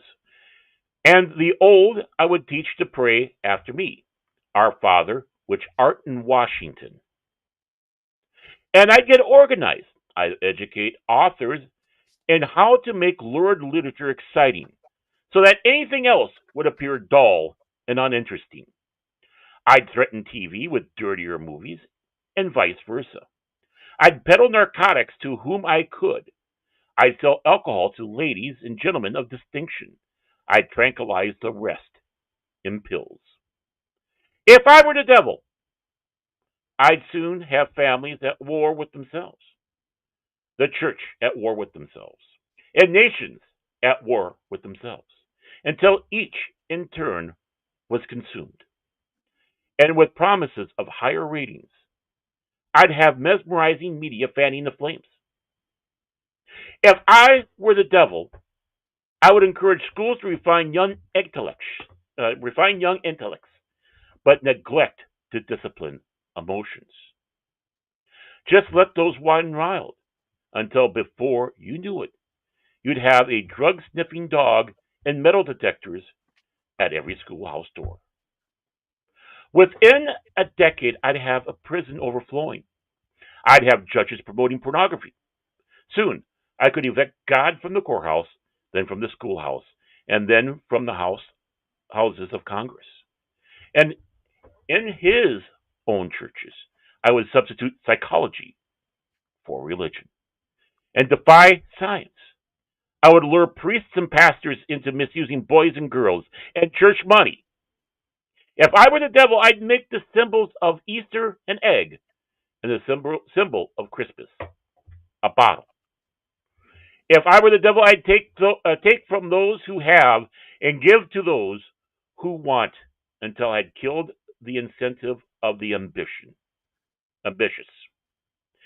And what do you bet I could get whole states to promote gambling as a way to get rich? I would caution against extremes and hard work and patriotism and moral conduct. I would convince the young that marriage is old fashioned, that swinging is more fun, that what you see on the TV is the way to be. And thus, I could undress you in public. I could lure you into bed with diseases for which there is no cure. In other words, if I were the devil, I'd just keep right on doing what he's doing. Paul Harvey. Good day. And I've heard this. I've heard people recite this many times. And how prophetic a lot of this is, especially with what's going on now. How much did he say 50 plus years ago? No, 50 years ago. Oh, God. No, sorry. 60 years ago. How much is true? We got dogs at schoolhouses now. We have we have the church going against themselves. Right. We have the church, and again, this goes for every religious organization. You have the churches that are promoting and being prophets for the world. That God is truly the world. Ignore what the Bible says. Ignore what God said. Ignore what's in the pages. The Bible is fallacy, right?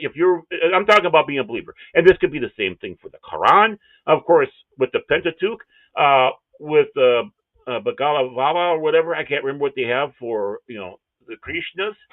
I do have these books, and I've perused through these books, right? So I'm not making this Christian centric, even though I am a Christian. I'm a devout Christian, but like Orson Bean, I may be a Christian, but I'm still a dirty old man. I will confess that. We all have our weaknesses. But, you have the churches going at each other. You have these fake, false prophets, like Kenneth Copeland, Joel Osteen, among others. Even, it's just absolutely disgusting. And what false prophets do they have in Islam that's promoting the violence that's going on? I'm not talking about regular Islamic people. I'm not talking about the average followers out there. I'm talking about those radicals. We've seen them. The Ayatollah Khomeini, the new one, not the old one. He's dead. He's probably in hell. How many of these do you have out there that's promoting this Sharia law, even here in this country? Where in Detroit they allowed a radical Islamic person. Notice the important word, radical.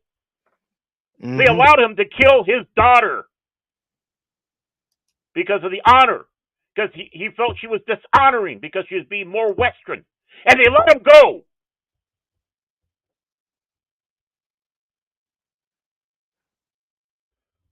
How much of this is happening now? Too much of it. You know what? All of this.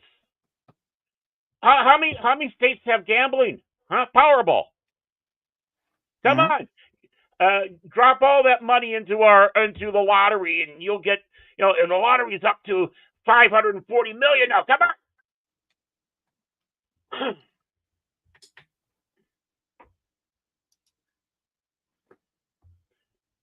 But there's one caveat. There's one caveat to that, Devore. We don't know which order fully the Quran was written.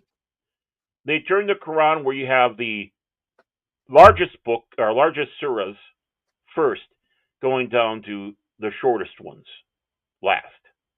Not in chronological order, which sometimes is confusing for them. Because, yes, he might be starting out with the saber rattling, and then as it goes along, you have the less saber rattling. As one person sat back and said, who is a Muslim? They need to have their Martin Luther. We just celebrated Reformation Day on the 31st, All Hallows Eve. They need their own. But, okay, look at the pills. we're filled with people, doctors, that are Dr. Feelgoods now. Look at all the advertisements, the pharma ads on the TV.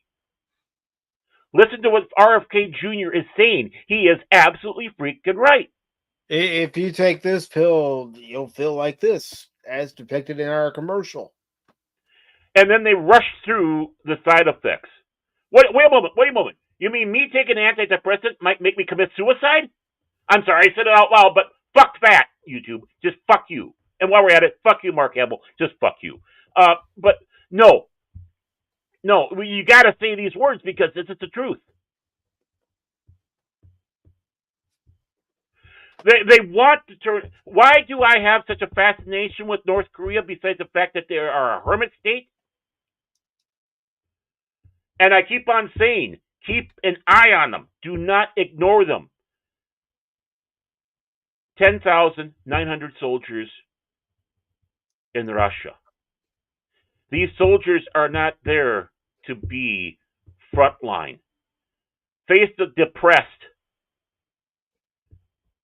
When absolute bullshit when they're talking about this. Because, Putin's losing the war. He is not losing the war. But he is not advancing. He doesn't want to. He got what he wanted. He's just defending it now. At least one thing can be said about it. At least he's a man of honor in that area. Quit poking him. He might decide, okay, fuck that. I'm taking all of you. Yeah. These soldiers are there to learn how to speak Russian and other languages. They are there to learn how to deal with the West because they've been in a hermit kingdom. And fat little Cartman over there knows that. So they're learning these techniques now, how to communicate with their new ally. They have now entered into an axis much like NATO. You attack one, you attack all. Which will and that's dangerous. Right. Which will give little Kimmy boy down there more emboldening to rattle the sabers, and it doesn't matter. He might do something that will trigger with South Korea, because right now South Korea is scared as shit, and properly so. And anybody out there should be. Because if little fat man starts something and there's retaliation, Putin and Xi will be coming in, because Xi wants to have that buffer. Putin, Putin, I don't think he doesn't. Yeah. Putin, of course, there's a lot more going on. And the press is lying to you. I am not praising Putin. I'm not praising Kim. I'm not praising Xi. I'm giving a warning, just like Churchill gave a warning. Just like many others gave warnings.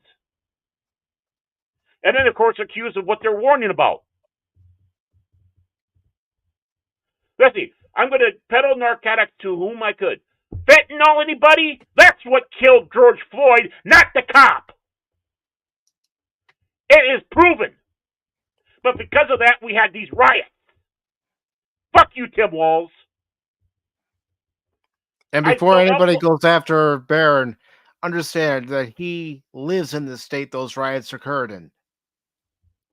I live in Minnesota. These areas that got burned down, I peruse through constantly because there are great bookstores. They burned down the second oldest privately owned science fiction fucking bookstore in the nation, Uncle Hugo's, and their mystery store that they have part of that, Uncle Edgar's.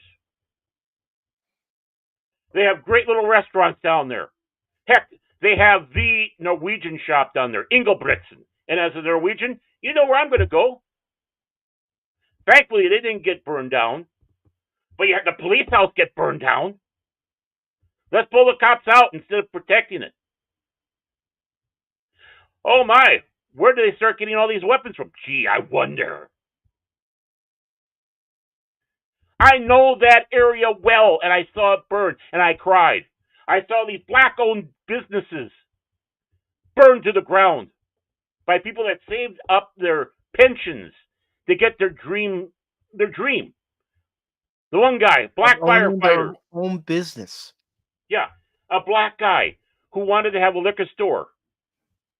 You see the pictures and the pictures when this burned down. You see Minnehaha or whatever there. That's his store. I've never been there, but I drove by it many times.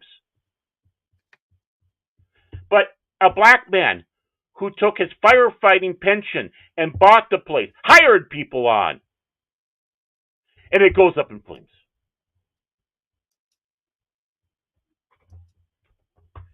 So yeah. Are you going to sit back and say, I'm kind of passionate about this? Fuck yeah. When you have 3 days of this going, and he and Mayor NIMBY of Minneapolis just sat around and played Feed the Elephant, and Mrs. Walls is hanging her head out the window going, I love that smell. Can we turn it into a perfume? You know, Timmy, maybe if you turn that into a cologne. Oh, I forgot. You know, you like to take young boys out to a party, a gay club, and then bring them home when no one's around there overnight. Yeah, that's what you like to do. Okay, I'm sorry, I forgot. That's right. That's why we had to use artificial means to get me pregnant.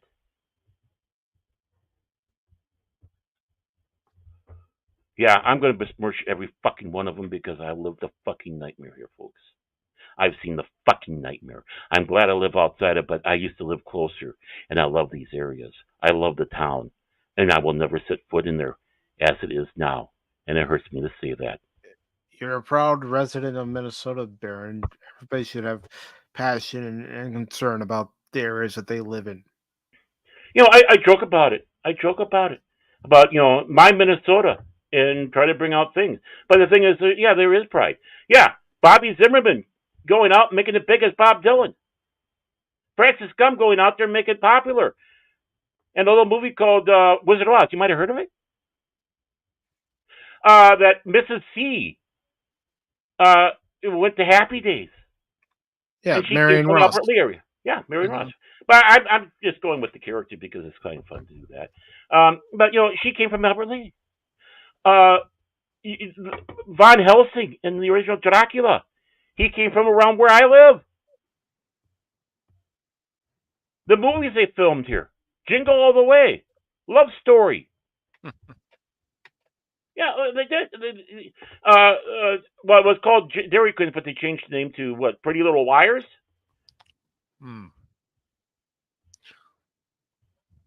Yeah.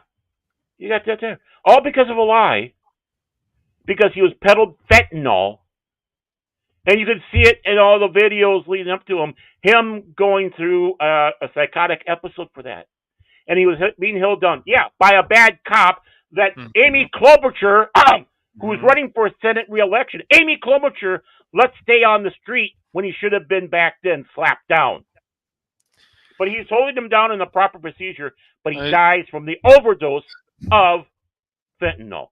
I don't know how many times I can say this. Like, people, you can sit there and not look at facts because you don't agree with the narrative, but unfortunately, it's still a fact.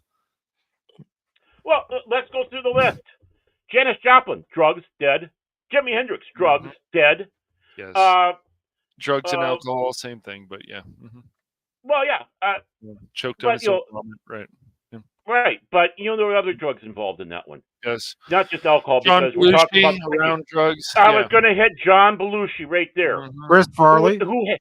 Yeah, Chris Farley. But you know the thing with John Belushi is the sad thing. It was heroin, right? He had a fear of needles. He had to have somebody else inject him with the heroin. His being sucked in to that overcame his fear, not fully, but enough that you'd sit there and let somebody else poke a needle. And then, of course, Elvis, my God, he was killed by medicinal drugs. It was the doctors going out there saying this. Take this, take that, take this. Yeah. How many people need to take downers so they can go to bed because they're anxious? Yep.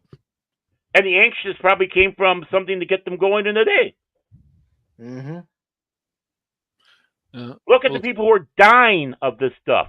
And it affects me because I do need oxycodone now and then because of my back pain. But it gets so hard sometimes to get a refill because they're so paranoid because all of Dr. Feelgood's out there prescribing these opiates and they're dying because they overdo it. Also, let's not forget, you see videos on social media from different cities where people are walking around like literal zombies because of all the drugs they're on. Right. Yeah, especially So, homeless people. Yeah. Mhm. Yeah, but it's not the fact that ladies and gentlemen of distinction are having alcohol. No. But it's the fact that how many of these people start becoming alcoholics? Because the people of distinction sometimes have a lot on their shoulders, right? So I need to have one drink here. Help me get to the sleep. Oh, I'll have 2 glasses now. Before you know it, it's a bottle. Then it's 2 bottles. Then you're like Andre the Giant, who's taken out an entire vineyard and winery. Mhm. Look at people at war, families at war with themselves. Look at these assholes that will say, just because they're going to vote the other way, I am going to write them out of my life. Or my best friend I had entire life, they're going to vote this way, so I'm going to write them out of the life. Is that not tearing families and friends apart? Isn't that the biggest fucking stupidity there is? It's not just voting, though. It's other things, too. I mean, hell, people turn on each other just because somebody likes entertainment that somebody else doesn't. It's insane. But they will. Well, Mm-hmm. Well, you had it there. A family atheist, and they disowned their child because they became Christian. Right. It's worse that they were brainwashed. Mm-hmm. Or you have the ones out there that, that's not even, they went to a different political party. Or the fact that they fell in love with somebody that they didn't approve of. Right. But they're not a bad person. No. You have people families going at war with each other for the dumbest thing, but they're encouraged to do that. It could be religion, politics, just life in itself. Yep. And of course, let's go to the other side, the LBG group out there. How many of them maybe because they came out as gay? Right. Mm-hmm. Yeah. So we can't leave that out either. There's also, for some reason, there's something wrong with this person, maybe man or woman, they're these politics, they're not one of us. I don't care if they're gay or not. They're not one of us. And they start that bullshit again. It's just the narrative. It's once again all the time. Rules for thee, not for me. Yeah. Well, here's another thing. I've worked and I've been around people who consume a lot of alcohol. Yeah. And I made the personal choice not to drink. And if I do have a drink, it's very seldom. And the reason why is because I don't want what's happened to the people I care about to happen to me. Right.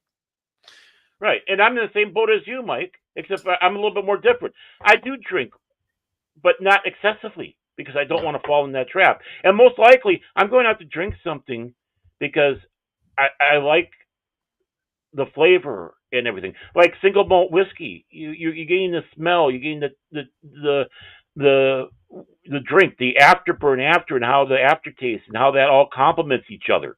Right? I'm not going to guzzle it down. You just don't do that with single malt whiskey, my friend. Or with a beer. Right. Or a beer. Okay, yeah, sure. Put me in the Chin Beards soy group, but I like the craft beers. Why? Well, they're just fucking better. I'm just tired of IPAs everywhere. It's like, come on, get a little more original. Can we start having more bitter out there beers like they have in England? Can we have a little bit more like this? Can we take a step back from IPAs? Not that I hate IPAs, don't get me wrong. But I'd like to have something that has more of a substance to it than the fact of alcohol. I don't want to be the person that's going out there and leaving twofers on the side of the road of empty cans of light beer because they don't like to taste the beer. They just want to get drunk. Yep. And, because obviously I still feel there's a high depression, especially probably around the world, but just focusing on the United States. And this is how they're dealing with their depression: alcohol and drugs. And there's people like some doctors, I'm not going to say all doctors, but there's doctors out there that are also pushing this stuff. and it's like they get addicted to painkillers. You got people like what was it? Prince. Prince got addicted to painkillers because he had hip problems. He had hip pain for a number of years in his life. people were saying that about Michael Jackson too. Yes, yes. Michael Jackson was on a lot of prescription drugs, and and that's what killed him. It did. And they found out the doctor was basically a fraud. Mm-hmm. And Prince, I'm not going to be. This is not being cruel to any religious group or anything like that. The sad thing is Prince was Jehovah's Witness, and they don't believe in operations. He could have had an operation to take care of his hip situation, but they don't. Oh, really? I didn't know that. Okay. Yeah. Well, they will go. Some will go as far as if they can use their own blood. In other words, the blood gets recycled back into them, which they have processes for doing that. But they don't want. That's why you don't have them going for blood transfusions or even giving blood. Well, even for them in the religion, that's sacred. Even somebody like Steve Jobs probably could have saved himself, but he decided to go with this experimental treatment that he thought was better instead of going with other things. Well, he was going with the Eastern religion stuff that he was believing in. So he was going that way. Mm-hmm. You know what? And the big thing is he has the freedom to do so, whether we agree with it or not. He does. He and Prince and Michael Jackson and all the others have the right to go in that direction. They do. As long as it's legal. As long as it's legal. Exactly. Right? And Prince broke no laws, but unfortunately, he broke his life. Yep. Michael Jackson didn't break laws in that area because he was following doctor's orders, but he lost his life. I mean, look at all the damage that was done to people like Robin Williams and so on. And we've already mentioned some other people, but you can go down the list. I mean, people like Johnny Cash, he was on drugs for a while, obviously. I mean, especially if you watch that movie and you want to learn more about his life, but he got clean. And some of these people, they can't get clean, or they do get clean for a while. Then they end up going back on the drugs because of depression, something going on in their life that we don't even know about. Yep. By the way, I want to address this one here. Actually, I mean, I hesitate to say like, but when I'm really paying, I'll take it. Right? It makes me more not give a shit about the pain. And I can feel when that wave comes through, but it makes me constipated. I'm sorry, I don't mean to be TMI on that one, but I'm just saying that's one of the side effects. Now, what's the one that starts with a V? There's the other one. It starts with a V. I got a middle block on it, and that one's supposed to make you sleepy, just like oxycodone. The same thing. Oxycodone can make you sleepy. Back in the day, I used to drop and take naps at a drop of a hat because of, the gabapentin, methylcarbamol. At that time, I was taking more oxycodone because I'm coming off operations and stuff like that. Hold on, Bear. What? Red already took care of it. Woohoo! Good job. I should have Rumble Up. I don't know why I don't, because I'm an idiot. But what is that? I can't. I hate having middle block. But I took this other one, which is supposed to again make you sleepy and stuff like that. Oh, not me. I took the stuff, and it was like a squirrel, right? A squirrel who was drinking Red Bull all day, and then pushed his nose into a bunch of speed, and then ran to a fucking transformer and blew himself up and took power out of the whole neighborhood. That's what it did to me. Vicodin, thank you so much, Paddle Wannabe. Thank you so much. You're a lifesaver. And it's the only time I'll ever say that. So I hope you do have that time stamped. But yeah, Vicodin. Yeah, Vicodin. And I took that, and it gave that. I mean, my heart was racing mad, all that stuff. And I'll tell that to the people. It's like they say, "What you have any allergies?" And it's like, "Well, not really an allergy. I know they got Vicodin down as an allergy, but it's more of a reaction." I guess I shouldn't have to say that, but I'm funny that way. And I tell them the side effect it gives me, and they, "Oh yeah, that's kind of weird," but we do have cases of that happening. So I'm one of those that goes under that small amount that Vicodin does. But yeah, I agree with you there with was it Adamas? Yeah, I refuse to pop them. I can't. I refuse. I mean, there was, like I said earlier in the day when I was in, after the operations and such, and so much pain. Yeah, I took a little more as prescribed, Right. because like Mike, I've seen too many people in my family that I cared and loved about that were in some way and fashion addicted to drugs, alcohol, or both. So I made sure I took it that way. Thank God, I never got addicted. But if I need to, I will take a Vicodin. I mean, not Vicodin, but oxycodone because of the pain. It's a good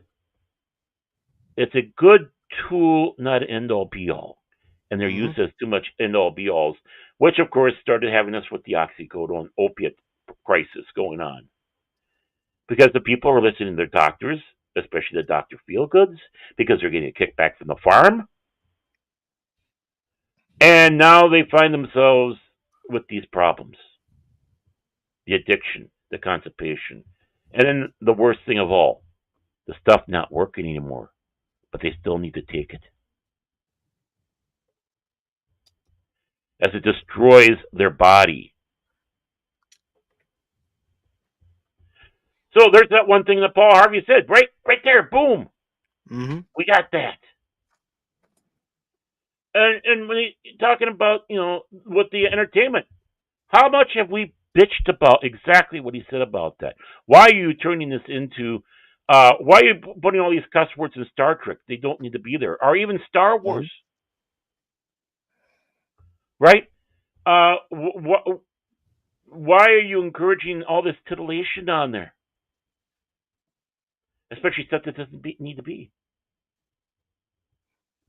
Look at the prison problem we have. Yeah. And like I said, Padawan, it's because I've been around people. I've worked around people who had an alcohol problem, and I told myself, don't let yourself get to that point. Oh yeah, we worked with I worked with an alcoholic. I mean, I really liked the guy, and unfortunately, he's not with it anymore. I think he died of a heart attack. I think that's what I was told. I was talking about the old days. But his girlfriend was pissed off at him because he got pulled over for DUI, and now she's got to wear the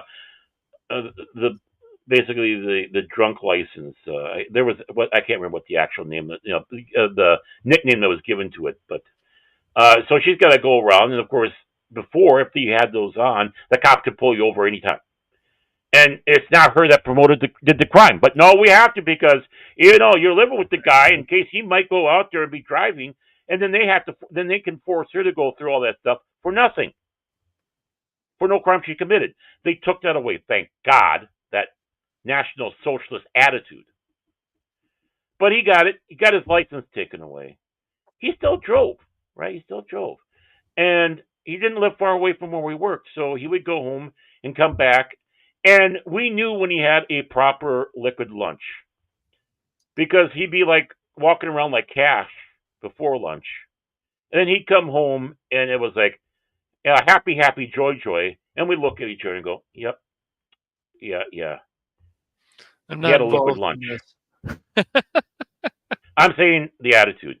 And he almost lost a finger on a saw because of that.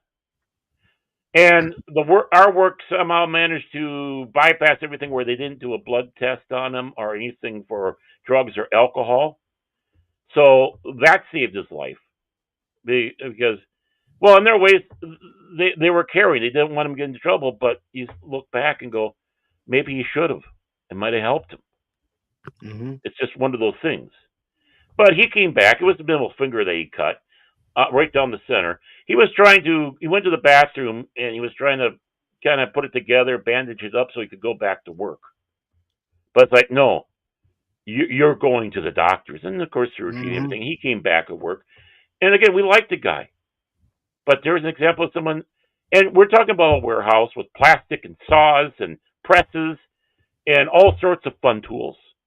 And forklifts. And he'd come back and it's like, okay, just keep an eye on him. So just in case he had a happy lunch. So yeah, I mean, like I said, I'm like you, Mike. I've been around that. I opt to drink a little bit more, but not crazy. Yeah. And again, for the saving aspects, and yeah, uh, I try to keep all that under control because of that fear. Even now, with all the drugs I'm taking for all the problems I have right now, including the psychotic stuff, I Well, take carefully and cautiously. people can even mock stuff like dare and so on, but they taught you a lot about things, what you shouldn't take, what this can do to your body, what this and that. It was no joke. What alcohol can do to you, what happens if you drive, all kinds of things. It's just, if you're willing to listen and learn about these things, it'll help you in your life. Now, I'm sure you guys might know some people who just smoke weed or whatever, and I know some people want to say I'm not 100% sure on this. People there, this whole thing about how weed can be considered a gateway drug. I don't know. There's other people I've known who have been on marijuana who never went into hard drugs like crack, cocaine, or heroin or anything like that. So I don't know. But I mean, I don't think it's obviously a good idea to go smoke weed and then go drive a car. I think that's not smart. But I think Again, it goes when it for comes, any drugs. But yeah, yeah. Well, what you're just sitting back saying right there, it depends on the person. Some people is a That's gateway, right. some people it's not. Mhm. And when it comes around to doing the geef and then driving, hell no. You are incapacitated. Right. You are under the influence. Just Exactly. like if I drank down about 3 pitchers Yes, and I I got agree. in the No. car. The same fucking thing. And Mhm. DUI is driving under the influence, not while intoxicated. So if you're smoking geef, I don't want you in the car smoking the geef. I don't want you to smoking geef someplace and then getting in the car right away. Right. Be responsible like people who drink alcohol should be responsible. Designated drivers, or just do it at home and stay at home. Or go to a friend's place and just stay there. Right? Mhm. Go I ahead, agree. do your geef, but treat it just like alcohol because you know what, guys? That's right. The same fucking thing. You're incapacitated. It might be different, a different way of doing it, but you're still just like doing too much oxycodone. You take oxycodone, maybe you take 2 of those pills, and then you go out there. They tell you not to do that because it impairs your driving. Oh yeah, it can impair you. I never drove when I took oxycodone, or when I do. So no, I'm not just pointing you guys out. No. Those that do geef, I'm saying go ahead. And I don't think I've been shy about this. I've never took marijuana, the geef. It's I never alright. took it until I think last year. Mhm. And this is off my doctor, my pain doctor. Right. Kind of got my therapist a little concerned until I explained it to him. Then he understood, because there's people that try to do that with mental issues, and again, it can vary from person to person. Again, we're not all cookie cutters, right? Right. Let's leave it at that. Right. But to try to not have me rely on opiates when I have bad times, she recommend. Well, she was trying to get me on medicinal marijuana, all that stuff, but the laws changed. I don't need that, and that stuff's too fucking expensive, anyways. But there are legitimate people out there. You have the gummies, right? Took my gummies, and yeah, I have smoked it. I'll be, you know what? And this is my confession here. I'm not entirely thrilled with it. The gummies did affect because I started getting that same feeling I got with the oxycodone. After a while, you don't fucking care, and you can feel it when it starts hitting you. Same thing with if you smoke in the keef. But really, in all, no. I mean, I haven't had any of that stuff for a while now. I'm completely out. But again, it's using for medicinal purposes, not to goof around, and done rarely, only when I need to. And I've always said that about my belief with marijuana. There is uses for that medicinally, and they should be looked in there. But the thing is what hurt is you got the potheads out there jumping in and trying to use this as an excuse so they can go out there and just get drunk and stupid, or stoned and stupid, I should say. My apologies.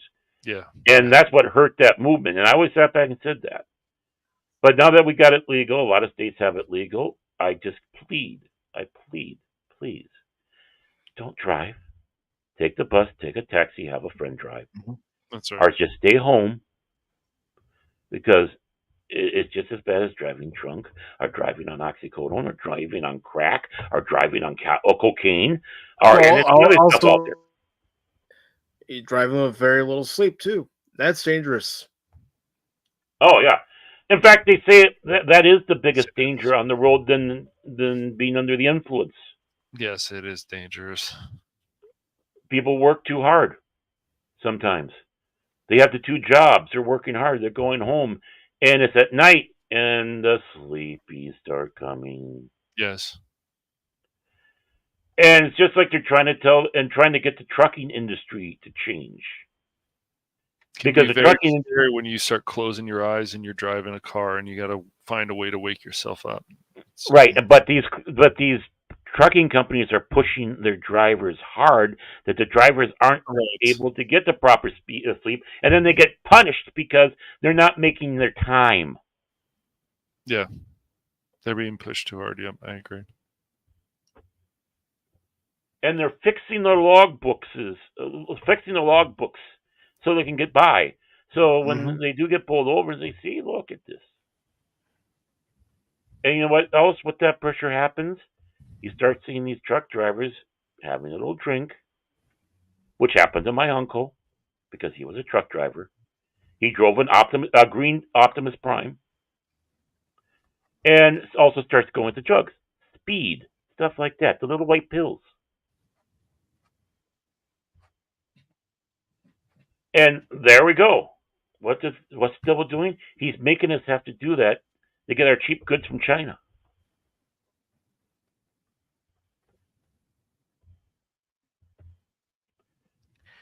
Everything that Paul Harvey said is happening now. It is. Which brings us back to this article. Boy, did I derail it? My apologies. Yeah, it's okay. I derailed it. No, Baron. Yeah. No apologies are necessary. Yep. It all relates. Right. You were just pointing out how this relates with the drugs and the other alcohol and other stuff. Yeah. And you can hear more of Alex Baron Alex on my channel later on. Baron. This all relates. This all correlates. I know it all correlates. Just a little humor thrown in there because, no, this isn't a conspiracy theory. It's happening. So, yeah, and it correlates because this is the stupidity that we're dealing with, and it was prophetized. Whatever. We had a prophet, and he told us, and it's happening. Yes. So the article, and there's not much left of it. Right. It says, while machine games message is particularly egregious due to it only being included because some players are unable to separate fiction from reality, as noted above, it's scary. Spencer and I are on the same wavelength. Mm-hmm. Yeah, me too. Hey, Spencer may be good. He can be good. Yeah. He's okay. It is far from the first such content disclaimer to be included in a contemporary video game title. From Destroy All Humans to Reprobed, warning players that the game's original sex change side quest had been included without any edits, to Tomb Raider 1 through 3 collection apologizing for the serious harmful impact, to Ubisoft apologizing for how some characters and cultural reference contain stereotypes in Beyond Good and Evil 20th Anniversary Edition. The current era of video games has gone to a great but ultimately unnecessary lengths just to keep themselves in the good graces of socio-political watchdogs. Idiots. All in all, while its inclusion is embarrassing for machine games and truthfully insulting to the vast majority of players who would never have assumed such a link between depicting Yahtzees as bad guys and endorsing their ideology, wholeheartedly, It's unlikely that the disclaimer will be removed before Indiana Jones and the Great Circle hits shelves on December 9th. Now, I will confess, I do intend on playing this game because I have Game Pass, but Me I'm too. not buying the game outright. No, I me want to either. see it. Yeah, I want to see you play that because I'm curious, and I don't Yeah. have Game Pass or I do the same thing.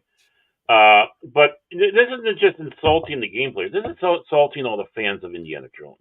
Yeah. I think they took that It's disclaimer. insulting to common intelligence. Yes. Right. I think they by the finally took that disclaimer out of Tomb Raider because when Spock was showing us, that disclaimer didn't seem to be there anymore. So She has boobs. Get over it. That's the only disclaimer. That's the disclaimer I'd put on there. And stereotypes. Every game, everything has stereotypes in it. Yes. But it's not representing the whole either group of people. It's sometimes just the villain or even the good guy doing that stereotype. Oh, Everything is a stereotype when it comes to making a story. It's just crazy. You see that disclaimer, and certain people, I'm going to be okay. I'm going to make it because I saw the disclaimer. By the way, forgive me. I do want to clarify one thing to my previous rant. Yeah. Okay. This also goes to the atheists out there. There are many, a majority of the atheists out there are just living their life. They just don't believe in God, or maybe they're radical and they're agnostic and think there might be something out there, but we don't know what its purpose is or what it's doing, right? So we have them, right? And they're not going out there screaming, yelling, demanding 10 Commandments taken off of anything or other than that. Like people like Harlan Ellison, like people like J. Michael Jasinski. Right. Where they wrote and they put religious things into their stories, but it wasn't in a bad way. And there might be something that would be properly done to point out something, but not the overall. But the thing is, atheists, with what Harvey sat back and said, is this is what you have to worry about. The government will teach you how to say to pray, "Our Father which art in Washington." They want an atheistic state, but the state is God. It's how it always turns out. In Germany, it was the little Austrian with the funny mustache. He was God. In fact, there was a website out there that was called that. H is God. And we also know that there are certain people in Hollywood who thought that Harvey Weinstein was a god. Yep. Yes. But Lenin was God. The state is God in Soviet Union. Brezhnev was God. Stalin was God. Look at all the statues of Lenin, like he's a god. And you can still visit his body, his holy body, at the Kremlin, because he is God. And the worst egregious of all is North Korea. Not only is the state God, all the Kim family is. You have to have their pictures in your house at a certain height. Not on the floor. It has to be up a certain height so you're not looking down on them. You have to bow at their statues in reverence. If you rescue your kids over the pictures, you will be sent to prison. But the person who rushes in there and grabs the pictures will be given an award. So those who are atheists, this applies to you too. Because they'll sit back and say how wonderful you are. We want to not have gods anymore here. And all the seal clapping, blue haired land whales, chin beards that actually out there will find out that they'll have to worship the state. And the funny thing is they will be. Because they have already been given the opiate of religion. And the religion is government. And those who are true atheists and don't want to be forced into that, what does it mean for them? They're in the same boat as religious people.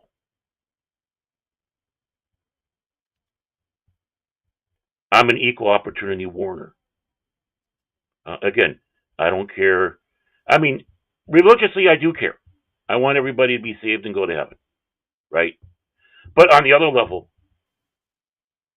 I don't care. I don't want you to get hurt. Mm-hmm. You have a different belief or an outlook in life than I do. I don't care if you don't believe in God, or if you do believe there's something out there. But what is it? What's it about? I want to make sure you're safe in this nation, as much as the Missouri Synod Lutherans, as much as the Roman Catholics, as much as the Shiites and Sunnis, and the other different branches of Islam that you have out there. I want you safe as long as you're not hurting anybody. Yeah, go ahead, prophetize. Go out there and try to convert it. It won't happen. But try to convert me, that's fine. Let's have a nice conversation. That's all I ask. Mm-hmm. That's what we need. And that's what they're afraid of. They don't want that. But in the end run, it'll become the state is the religion. And honestly, I don't want that here in the United States. I don't want that anywhere.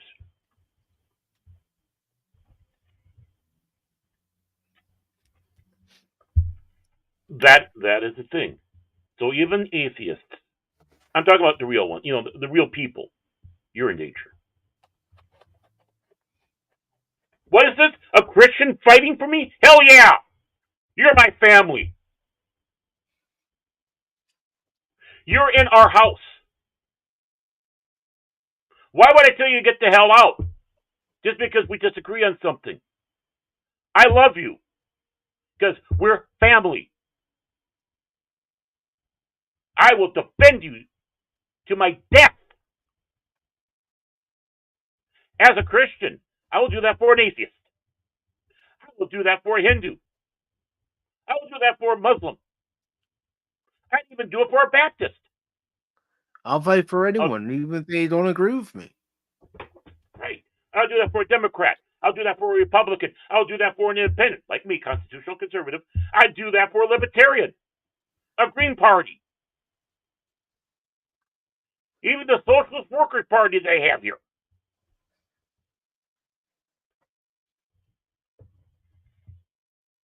Oh yeah, Trotsky? That, you know what? Trotsky has a Minnesota connection.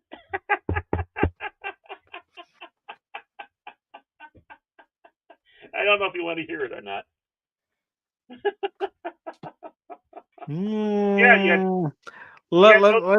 Let's go ahead and read our next article. Then I'll let you know if I want to hear it. Oh, I was going to say, I thought that was a no. But yeah, you had those that followed Stalin, and you had the Trotskyists. You had that division. You had that big religious war of government. But yeah, go to the next story. I took over the show now. Oh my God, what the hell is that? Baron. What the hell is that? Where's my flamethrower? This is the CEO of Sweet Baby Inc., the very company that has been ruining some of our favorite games. How the hell can something like that be associated with anything called sweet and baby at the same time? That's not what I think of when I think of Sweet Baby. And before I start reading the article, I want to say hello to old man who says Trotsky was God to many, but he died on the run. Down in Mexico. All right, so this article was posted on Fandom Pulse on the 28th. It's by John F. Trent. It says, Sweet Baby Inc. CEO Kim Belair describes Super Mario Brothers villain Bowser as bondage daddy. Yeah. This I don't know what the hell it is. I'm going to say neutral on this. This thing has issues. Sweet Baby Inc. CEO Kim Belair once described Super Mario Brothers villain Bowser as a bondage daddy. Belair's comments came in the 57th episode of a podcast called the Sexiest Podcast that she co-hosted with Ari McGilvery or McGillivary, whatever, Okay. whatever Can at we this go? point. Can we go after them legally for false advertising? The Sexiest Podcast, like hell. No, they need to change it. I'm going full Tyrus here. I'm going to full Tyrus on this one. I think the feds need to go in there and start kicking ass because that's false advertising.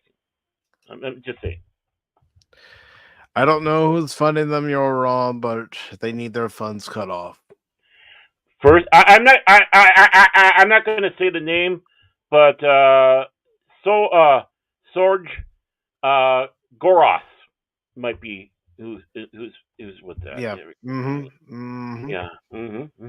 I mean, I get what you're saying. I'm Nothing just further saying. needs to be said. Right. Yeah. I'm not going to name names though. That podcast episode, which was recently unearthed by YouTube channel Gothic Therapy, was titled Sexiest Smash Bro, and saw the duo discussing who they believe is the sexiest Smash Bro. And they call us losers for talking about pop culture. They call us losers for saying which is the nicest looking starship in Star Trek. Yeah, and I still say it's the motion picture version of the Enterprise. Well, Federation wise, yes. Klingon wise, the D7. And I'm just checking to see if I got any more weed here. I'm going to need that for this story. There's got to be some left over somewhere. Belair quickly pointed to Bowser and said, "Bowser, I feel like he has to be on my list because he's Bowser." McGillivary then added, "Because he is bondage daddy sexy." What were they on? What were they on when they recorded this? When you first did this about being Bowser and all that, I guess my mind switched directly to Sha Na Na, and I'm sitting back saying, "Oh, I can see a woman wanting him to be their bondage daddy," but no, it wasn't that Bowser. No. Belair then affirmed bondage daddy, but also literal daddy. McGillivary also added good daddy. Belair then concluded he's Bowser, and I never failed to nominate him at any opportunity. I just think he's cool and sensitive.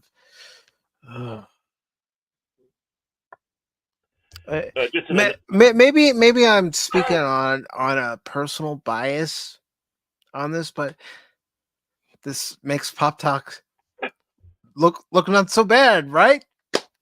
This is making Pop Talk look like a Pulitzer Prize. Oh, by the way, right now, I can't drive a car. It is because of shit like this. I had a little left. Now it's time for Baron to go really nuts. McGillivary then brought up Bowser Day, to which Belair explained that it is, and then proceeded to say Bowser Day was calling my bluff. It was, "Hey Kim, you like to talk about how sexy Bowser is?" Again, folks, makes us look good, doesn't it? I actually look sane for once. What the hell? This is ruining my reputation. I'm going to call my lawyer. This is absolutely sick. I mean, they're taking my weirdness away, and I feel violated. I really do. These I don't know. These things are ruining me. They're insulting me. They're appropriating my stuff, man. Hey Kim, you like to talk about how sexy Bowser is? That's kind of a fun thing that you do. Would you like to see it literally play it out for you? Oh gosh, playing out their fantasies. Oh jeez, Lord help us. This is stuff that actually make atheists pray to God. If there's one thing that can convert an atheist, I think, is this shit. Just say it. Then they go on to say, do you want piles and piles of very naked, very fallacy, very hardcore bondage, Bowser? Here it is. Okay, I'm not reading any more of this crap.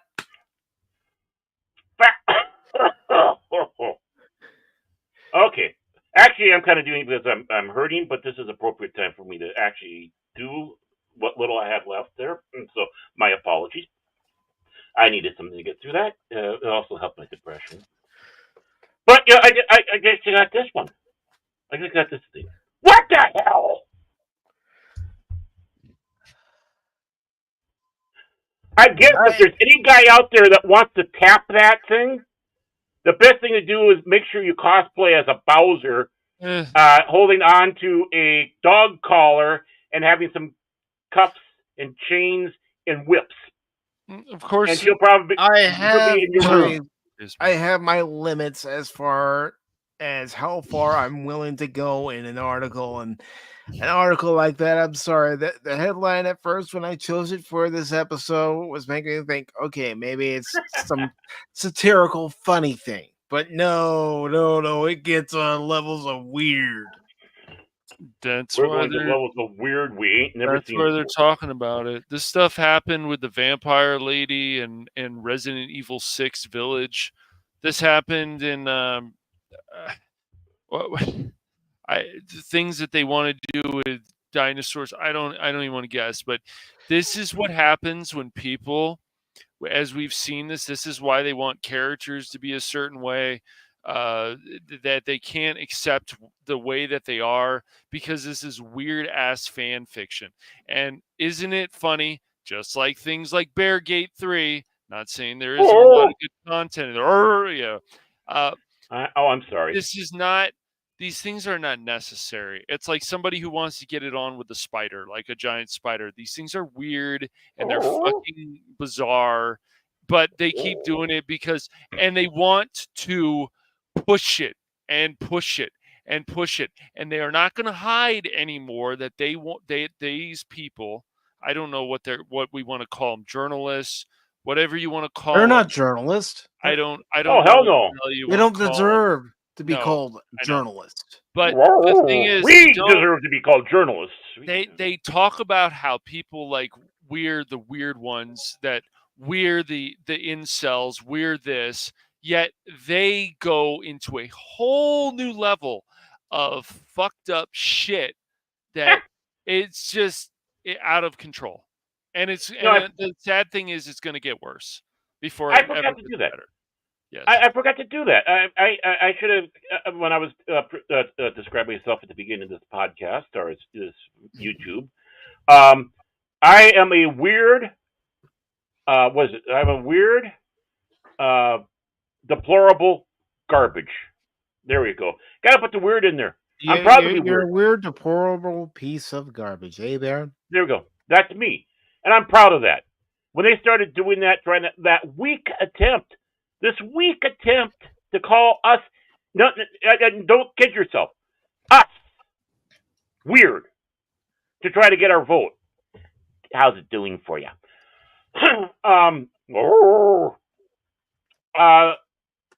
It's like you are the ones calling us weird when you got this shit out there. Yep. And then there's other people who will defend this and say, "Oh, well, that's just No, they want people to know this because because these are attention whores. These are people who need attention. They're narcissists. That's why they say these things. They want people everywhere to know what this is, and they want to hopefully encourage more people to talk about this crap too. The thing is, for many, many years, nobody said, "Hey, you know what? I think that if you think about it, Bowser is a bondage daddy," and you're like, "Sexy bondage daddy," or something. You're like, "What? Excuse me? What the fuck are you talking about?" Well, wouldn't Donkey Kong be the same thing? He keeps on, grabbing and tying up and keeping there, so poor old Mario has to work. So I mean, my God, What's going on while they're doing cutscenes? There's something going on. It's like. Well, I mean, are people going to start saying the same thing about Shredder when he kidnapped April in the '87 cartoon series? Oh, you got this action. This is just weird, bizarre crap.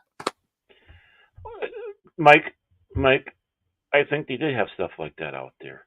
You got these weird people, and they have forced sex fantasies. There, see how I skirted that one?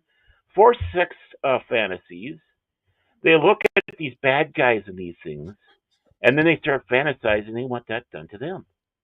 And this Kimmy, or whoever it was that was talking about Bowser and all that, and was it Sir Retsom? He goes, they're failures and they're getting funded and they're going to run out of money. Well, when it happens, they'll be living in the back street and they're going to find out there's going to be a Bowser there doing the forced sex thing, either that or so they can get $10. Yep. Yeah.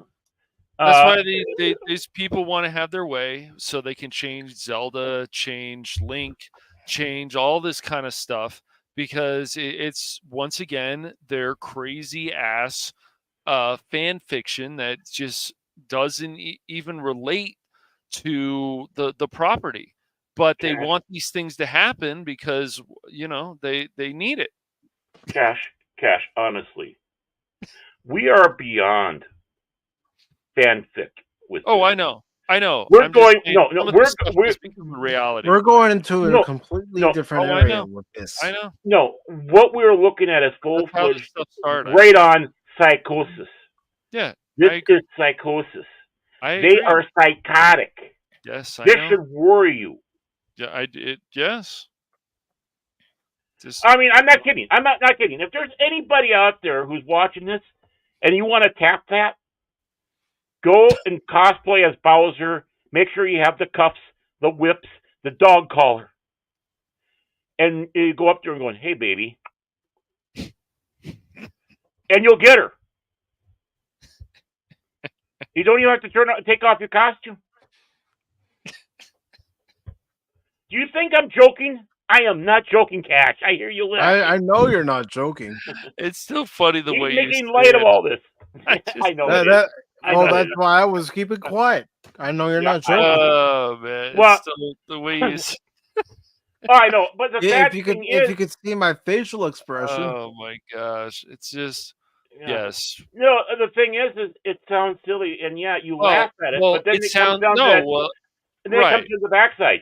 This is absolutely a reality. It sounds silly, but the problem is that this dumbass fan fiction, this sexualized fan fiction, has become a reality in the properties, which is horrible. Some of it has, not all of it, but some of it has. And what's going to happen is the con will be over. It'll be 3 days later. She's still tied to the bed, naked. All her belongings are gone, all her money, and she's going, "Hello, are you still here? Are we done? Hey, is there anybody there?" All because he made sure he put the super duper "please do not disturb" sign on there. And it's the do not disturb sign that has the guy with the whip over the woman. And it's like, oh yeah, we know what's going on there. We're not going in there. Mm-hmm. Yeah, well, on another topic, let's go ahead and take a look at the weekend box office. Yay! We're in its second week in release. Venom: The Last Dance made $26.1 million. Ouch! Is it really only the second week? It seems like longer. Wow. Yeah, it's only its second week in release. Honestly, it seems like it's been like 3 weeks. It's made more internationally than it has domestically. See that? I'm not surprised, really. I haven't even seen the second one. I've only seen the first. I like the first. First one's 310 worldwide is not bad. Everything is not bad. But for the American side, their numbers suck. Not so good. And The Wild Robot has $269 million. It's done well for itself. Enjoyable film. Yeah. And for this week, it made $7.6 million. Smile 2, which started off at number 1 just 3 weeks ago, brought in 6.8 million. My, And how it we- currently has a worldwide total of 109 million. You notice that the domestic and international are very close to each other. Mm-hmm. Yes, they are. I find that interesting. Yeah. Let's see. Conclave, that made 15 million. And this is the first week? Yes. And they were only I in believe so. 1,000. I believe Okay, so they have no international on this, and only 1,000. It's been in release for 9 days, so 1 week. So they don't even have that in many theaters. No. Okay, so what does this say? October. Oh, this is a few weeks ago. Okay, so according to this, Smile 2 has a budget of 28 million. So it's already gone past it. Yeah. It's a So success. it's a success. Yeah, even domestically, it's a success. Or worldwide, definitely so. Yes. Because you got to put those numbers in. You can't ignore the international numbers and say, we lost money on this. Bullshit. And I don't know about the budget for Conclave. I'm going to look it up here real quick Yeah. just to see. I find it funny that it's only $17.95 for theaters. That's really low. I mean, no wonder why I only got 15 mil. Its film budget was 20 million. Okay. Well, I mean, They're only, you might as well say 4 million. Yeah, and Under when the that international budget. yeah, and when the international market opens up, if it does. But you know, I mean, I don't even know if this is a pro, anti, or down the road neutral on the Roman Catholic Church film. I don't know. I don't know, but you'd think it would have more theaters, and it would have done better, you know, because people like that stuff. We're talking about, you know, the church and the secret organizations in there. Oh, what do they have hiding in there? Maybe they got dark echo evidence. I really don't know anything about the movie. I don't haven't seen any advertisements for it. I think I saw one. But it was like, you know, it's like, well, what the hell is this about? Type of thing. So I wasn't really paying attention. I think Bound in the Comics hated it or something. I don't know. They have this whole. Well, review, yeah. Mm-hmm. Well, with the Catholic Church, if they feel that the Catholics are being besmirched, it's instantly there's a point against it. And, yeah. You know, as much as I love those guys, they need to have a little bit more of an open mind. I say that as a Missouri Synod Lutheran. Ha ha! In your face. Oh, Courtney, good to see you. Oh, where's that simp button? Where's that simp button? We need to play that right now for me. I don't have it on here, Baron. Oh. Wrong StreamYard. Oh, I thought I put it on this one. Hi, Courtney, how you doing? I hope everything's going good for you. I really do. With all. No, we need to get together with her sometime here. We need to definitely hang out with Courtney. Definitely have to have you on as one of our guests, Courtney. Definitely. And I'm saying that not to be a simp. I'm saying that, well, maybe a little bit, but I'm not saying that just to be a simp. Yeah. I can get away with this stuff because she knows me. She's adorable and she knows me, so I can get away with that. Courtney's cool. Oh yeah, I mean, on the litmus test of coolness, right up there, almost to the same level as 24. I mean, I'm talking about just Teach. You know, okay, she's on the same level of 24. I was gonna say it's not a contest, Baron. It's not a contest. They're both, yeah. Right. Well, see, this is how I'm swinging myself in there. No, you are in the same level. See, I'm this guy working. No, you are. Because you don't go out there and she can bring it next to the guy that wants to blow shit up. And oh, hi Courtney, how you doing? You're here to blow shit up too. I'm all ready to go. And here we see We Live in Time that made 3.4 million this weekend. It has a total gross of 17 $1,694,022. Terrifier 3, which is done better than Joker Fallen 2. That's for sure. Ugh. Wait a minute, where is that? Shouldn't it be like 2? But shouldn't it be still in first place? The best DC superhero movie ever made. This is going to save DCEU. And you know what, Courtney? That's all any of us can be as ourselves. And Yep. And you are super cool. mm-hmm. Animos, not so much, but you are. You are. All right. So Terrifiers made a total of $50,541,752. And then we have Bull. I can't even do that last part. Well, yeah. I think this is the movie from India. I think. I'm not 100% on that. And well, that is, yeah. Go. I don't know if you can click on, but don't kid yourself. You're going to start seeing more films from India and Korea, South that is, becoming mainstream movies over here.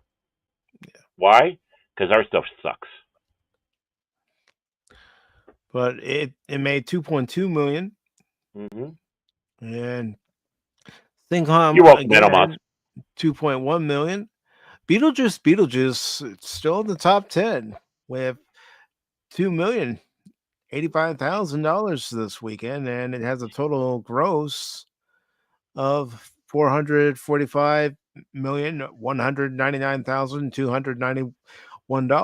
So that's not too shabby. And we got more domestic than we have international on that one. Mm-hmm. And the way this thing is going to go, this is going to become the new Rocky Horror. You're going to have midnight ratings of Beetlejuice, and you're going to have all the Beetlejuice super fans going to see that every Friday or Saturday night at midnight. Kid you not. And unfortunately, Transformers 1 is no longer on the top 10. And I really do believe that it's that first teaser trailer that really turned people away from it. Well, Transformers fans are used to basically being insulted by what they're being offered. Honestly, I don't see why. When they start seeing then they go and see a trailer like that, and it's like, oh, yeah, back to the same old shit. Why should I care? And before I continue on about Transformers 1, I do want to answer Courtney's question real quick. She asked, how was the new Beetlejuice in your guys' opinion? I've gotten mixed answers. Okay, in my opinion, Courtney, I honestly care for the original Beetlejuice more than I cared for Beetlejuice. I'm not saying it's a bad movie. It's not. I don't think it's as good as the first one.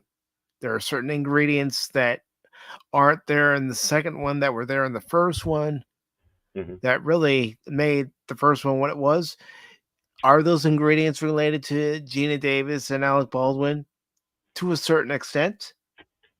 But I'm not going to say a full 100%. I think it's just, one of those movies where it took too long to get its sequel made. Mm-hmm.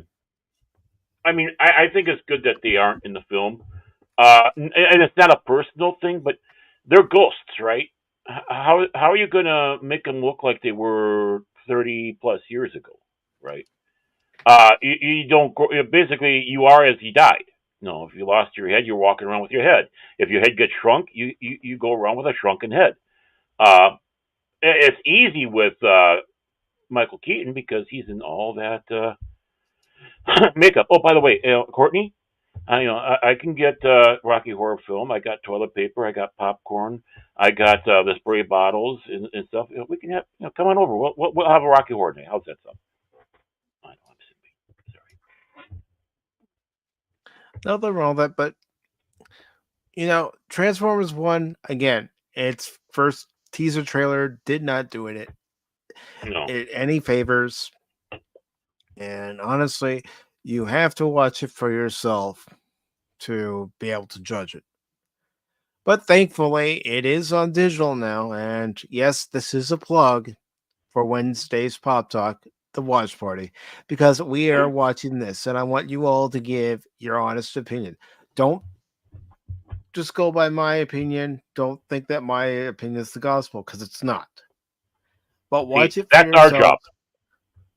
Watch it for yourselves and judge it for yourselves. I enjoyed the movie a lot more than I thought I would. I went in with very low expectations, especially based on that first trailer, and actually came out wanting more of it.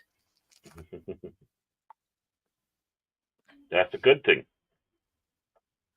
And Courtney says, I went a few years ago. They had a showing in Colorado. My friend and I brought everything, the rice, etc.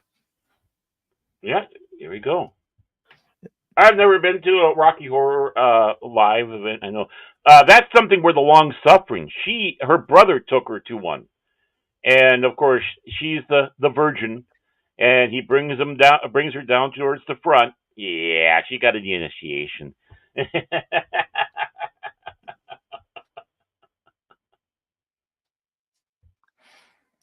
But gentlemen, that's all the articles. That's the box office for this weekend. Is there anything you'd like to add before we get out of here? You want my Trotsky story? Yeah, let's hear it. Let's hear it. Okay, sure. So, in our town, and we had a man by the name of Jake Cooper. Jake Cooper, his father, they would go around and basically sell junk out of the back of their cart or truck or whatever. And then eventually he started a supermarket that we had here in town. Sadly, the supermarket closed a few years ago, or the other year, I think last year, which is sad because of one of the holdouts with all the the big corporate ones that we have coming in. He had two problems though living in this town, and why people wouldn't necessarily go to his supermarket is because he was both Jewish and communist. He was a communist, diehard communist. He was so diehard, they tried running for back in the 30s, 40s under the Communist Party for the United States Senate, stuff like that. And when you start back and say the ones that were going for the main jobs were the women. Oh my God, you didn't have that, right? But he was part of this little coalition, and he was also not just a communist; he was a Trotskyist. And when he was on the run and was down there in Mexico, he went down to Mexico as one of Trotsky's bodyguards. Needless to say, he did a suck-ass job because that's where Trotsky met his end.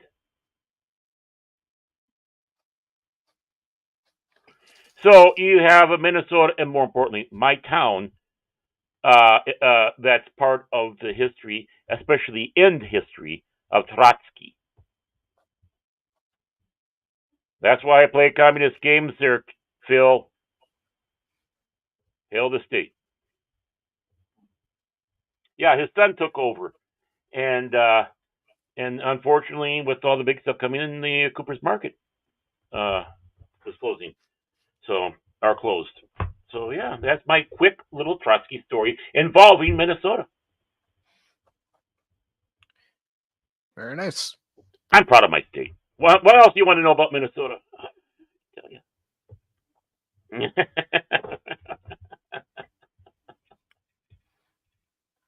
But folks, we are getting ready to head out. But before we do, Cash, Baron, would you like to promote? Yep, sure. I'll go. About time. Hilarious, Baron. Getting him to promote is like trying to get him to put one of his videos out. Hilarious, Baron. Don't make me start on you about your nonsense. But but yeah, so coming up on the Phantom Hooligans, well, next week we'll be back again with Multiplayer Friday at 6:30 p.m. Pacific Standard Time.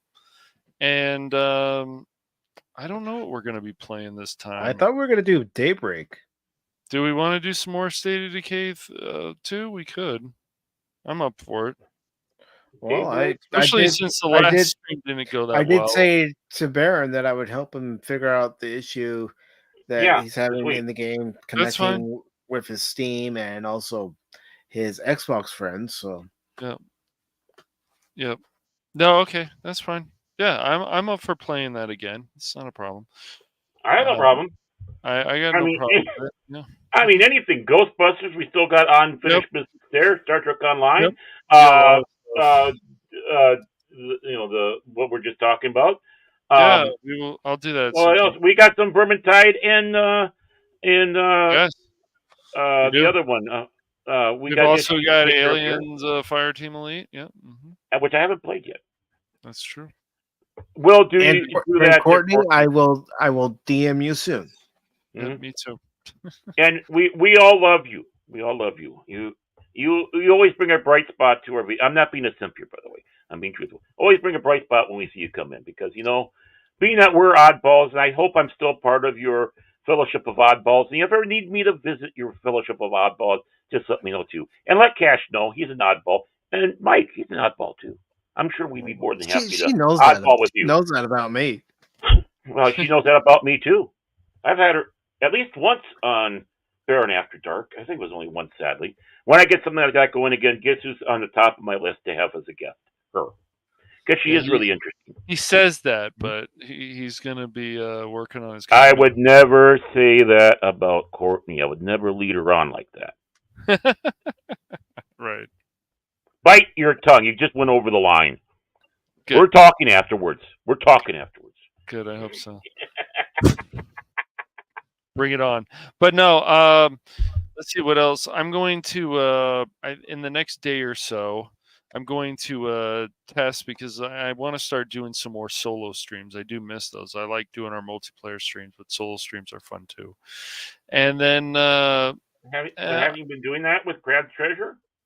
I was, yeah. Okay. I gotta do part 3. So, but what is? Let's see. I actually found the thumbnail. In that one. That's right. I did get the thumbnail now, so I'm about ready to start the Joker 2 video, whatever the hell I want to call it. And I just had to find a good thumbnail so I could put my logo and stuff on there. So I'll be starting on that in a few days, and then you're gonna ruin a perfectly good thumbnail by putting yourself on there. Oh my! Hilarious! I'm gonna put my logo on there like I always do, Baron. For my. Never mind. Why am I freaking Baron? Anyways, I did it, Mike. I got it, Mike. I got a monologuing. Oh boy. Anyways, it doesn't take much. No, it doesn't. Baron's a nut. Baron's a nut. He's a nut. It does not get him to. You just have to sit back and say something. He starts monologuing like this. You know what really grinds my gears? No, it really didn't. But anyways, Baron's just doing his nonsense. Exactly. I hear that laugh. But no, so so then of course we're not going to and then Tuesday let me promote Tuesday. I'll let you promote don't steal his thunder. But what I'm just saying is that we're not going to be doing, unfortunately, the Cranky Old Fans on Tuesday because something else is coming up. And which Mike was more than happy to tell you about. That's right.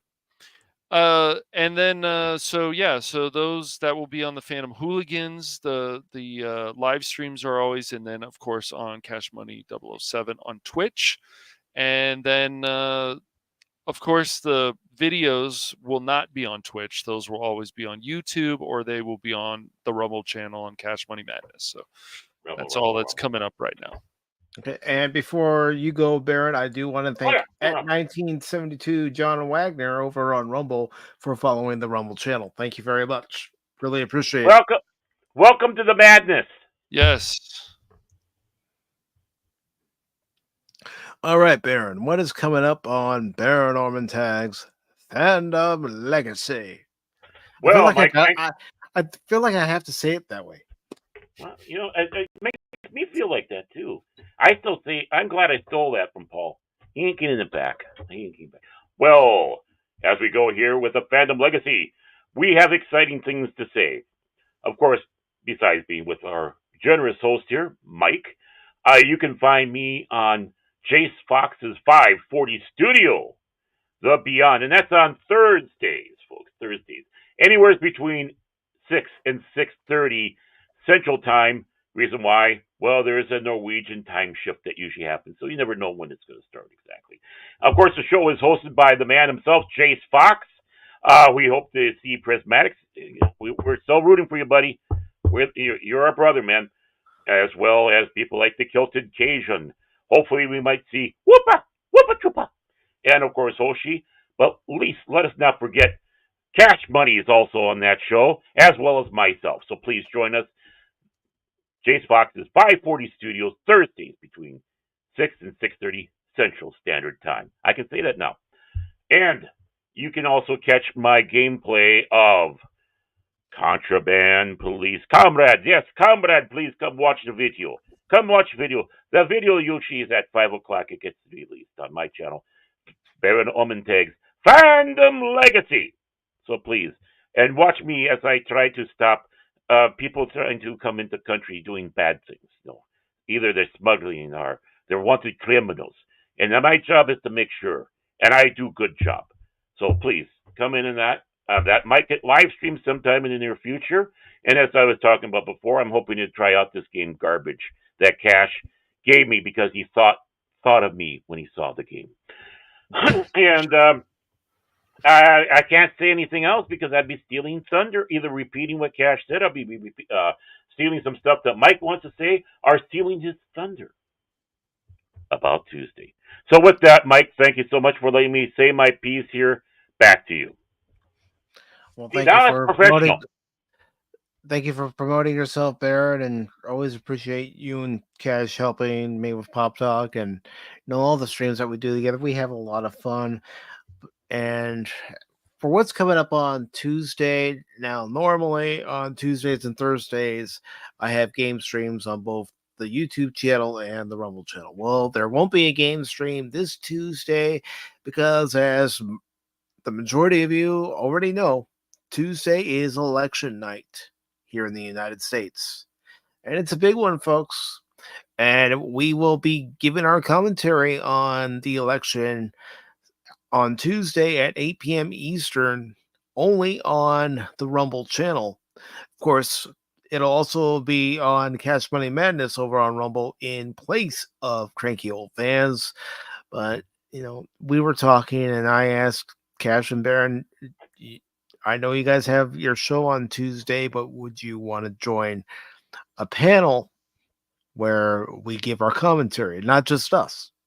We're going to have guests with us, and they're going to give their thoughts and opinions on the election. The only thing I ask for any guests that may be listening right now or watching this on the replay, if things change for your candidate quite working out, don't try to derail the stream. Don't try attacking somebody for their different points of view. I don't think anybody that's on the panel is going to do that. No. But I'm just saying, let's keep it civil. Let's give our thoughts and our opinions on the night. And, may the best person for the job win. Because either way, whoever gets into office has a lot of work to do. Mm-hmm. Right. And I just want to sit back and say to everyone, if you don't mind, Mike, you don't have to hide who you're voting for. If you're going to a safe place. And I think everybody out there on the street should have no problems walking around with the person that they are voting for or would have. If you are a Harris supporter, don't hide that fact. You're not going to be attacked for that. Go ahead, put a pin like this up. This is Harris Walls. I voted already. I wonder who I voted for. If you're a libertarian, don't hide that.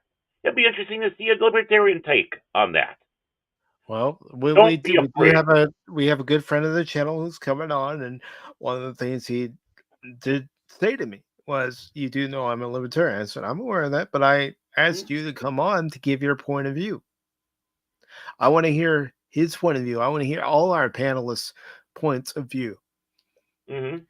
I'm not inviting people who are just on one side of the aisle or the other side of the aisle. I want to hear all perspectives.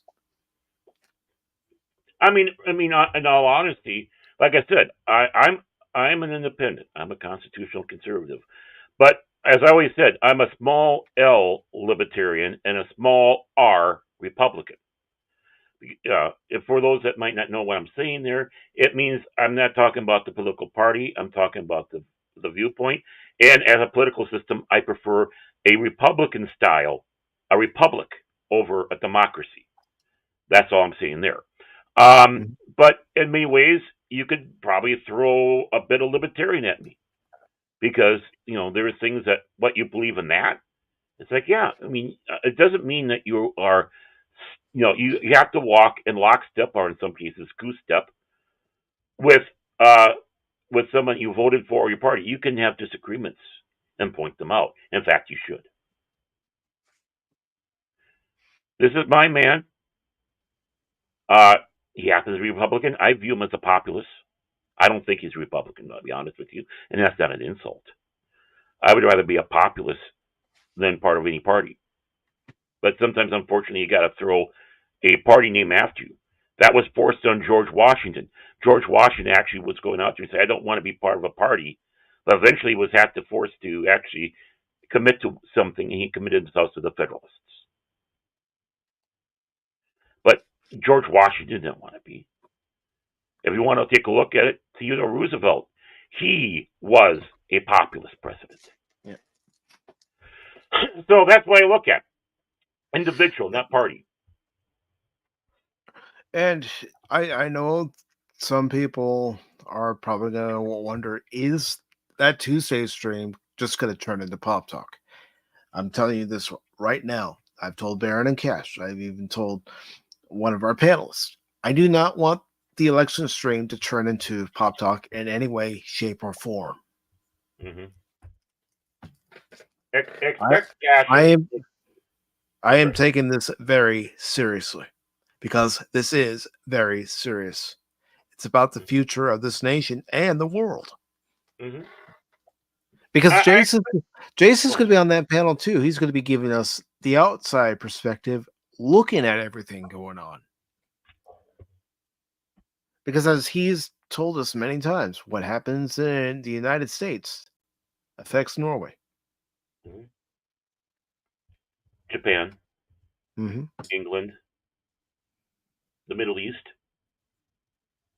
But no, I mean, I thought I was going to say, sorry, I thought you were done with your thought, what you were going to say there. But yeah, expect passion, but also expect courtesy and respect alongside of that. There's no reason why your passion shouldn't be dampered, but you just got to remember, if you're going to go out with the passion, do it with that common courtesy. We're friends. Let's not attack each other. Yeah, let's not let something like the election ruin a friendship. Mm-hmm. Right. And I know it has already. But I'm down to the point where I don't care. Because, I'm going to hide who I am just to appease you. That's not respect in a relationship. All you have to do is go back to the July 14th episode of Pop Talk to know who I voted for. Plain and simple. Lyndon Rouge is dead. You don't have to vote for him. I thought he was voting for I'm not even ashamed to say it. Wait. I voted for Trump. I got it. He voted for Megatron. That's what it is, Baron. Hey, Megatron. Yeah. Yeah, and there's no reason why. And if that offends anybody, I'm sorry, it does. But there are other people, and they have a different worldview, country view, nation view, and take more time figuring out why they are that way. It's called discourse. It's called communion. He's voting for the Joker. That's what's going on. No, he's voting for Batman. No. I already said it. I voted for Trump. Yeah. There are reasons I feel that Trump is better suited to be president over Harris. One, we need a strong leader in office to stand up for this country. Mhm. And two, the economy is in shambles. Yeah. If, and I'm not saying he's going to do it, if he can get the right people in his administration to help right the ship, bring this country back to where it was when he left the presidency. And I'm talking low gas prices, low prices at the grocery store, affordable housing, being able to have a little extra spending money in your pocket. That's what I'm talking about. If we can get back to that, everybody will prosper. Well, we already kind of saw that. We see that now, Mike. If he does get in, we are going to be seeing many different minds, and yes, strong women, intelligent women there as well, who I'm sure is going to frighten Trump because he's afraid of smart, intelligent women. That's what The View tells me. That's what all the other ones tells me. But you're going to have a vast array of thoughts and ideas. RFK Jr., Trump and him don't see eye to eye on everything, but he's putting him in the area that they do see eye to eye on, and is passionate for both of them, and he thinks he can do that. And that's taking care of this pharmaceutical problem we have going on there. We got Tulsi Gabbard, a strong, intelligent colonel in the army, Mm-hmm. who defected to Democrats and came over Republicans. I don't necessarily like that. I don't know if she's going to be a full one or if we're going to have a repeat of 94 where the Rhinos came in. But the thing is she's got a different view that he sees eye to eye on, and he can see where she will do the best job on there. Swami Vivek, or whatever his name is. I'm horrible. I'm sorry. I don't mean to be insulting. It's Vivek. But you're Ramaswamy. Mm-hmm. Yeah. Vivek. Yeah. I mean, obviously he's in there. He's a party guy, but there's differences between him and Trump. But still, he's going to take whatever seriously in that area. I see so far with Elon Musk. Remember, Elon Musk was a Democrat.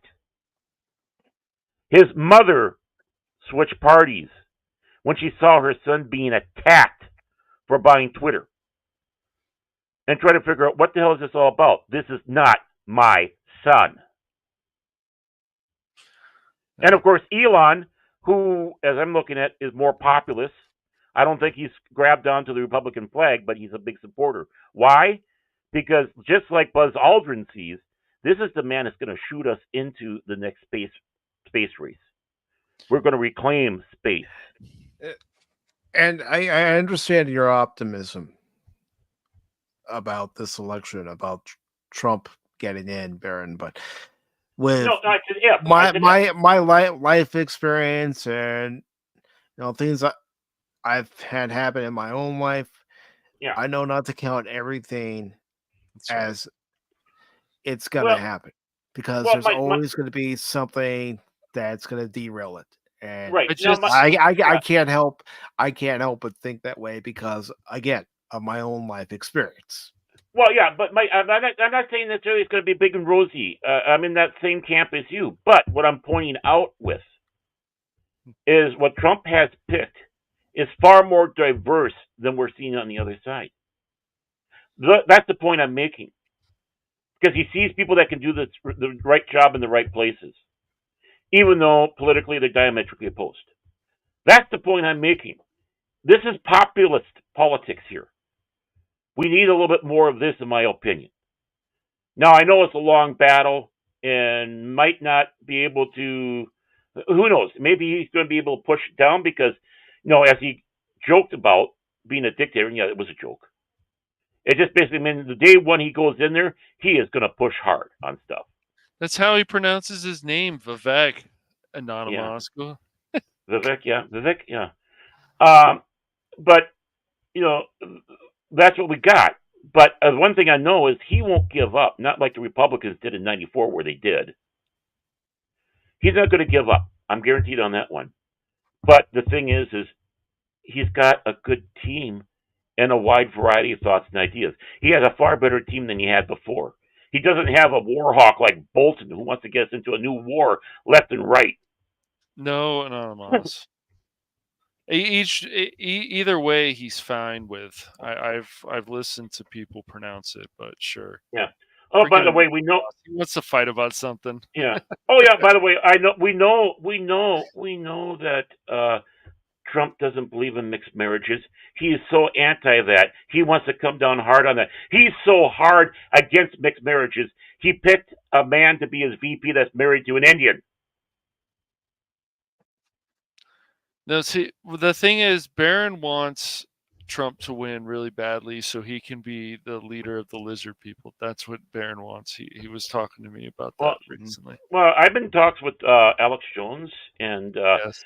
and he's going to open up these files, and I'm hoping to be there for that. So exactly that thing. I mean, I got to get over my fears of flea stacks, and what better than the lizard people and the center of the earth? Honestly. Either way is fine, anonymous.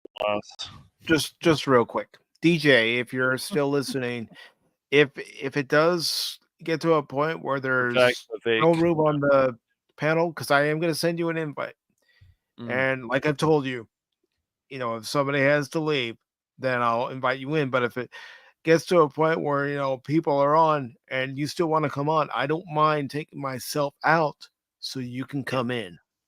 Same here. Yeah, So, me too. Yep. Mm-hmm. I'll probably be screaming watching it, but I'll still be backstage. And it's like I told one of our panelists, if he sees something that he wants to bring to our attention during the stream, put it in the private chat and we'll share it. So to all panelists, if you're watching this on the replay or you're listening and lurking right now during election night, if you see something that you want to bring to our attention, say something in the private chat and share your screen, and I will make sure to present it, or Barron can present it. One of the two of us can do it. Mm-hmm. And we'll bring it to everybody's attention. Yeah. Because, like I said, and I can't say it enough, I am taking this very seriously. Mm-hmm. Yes.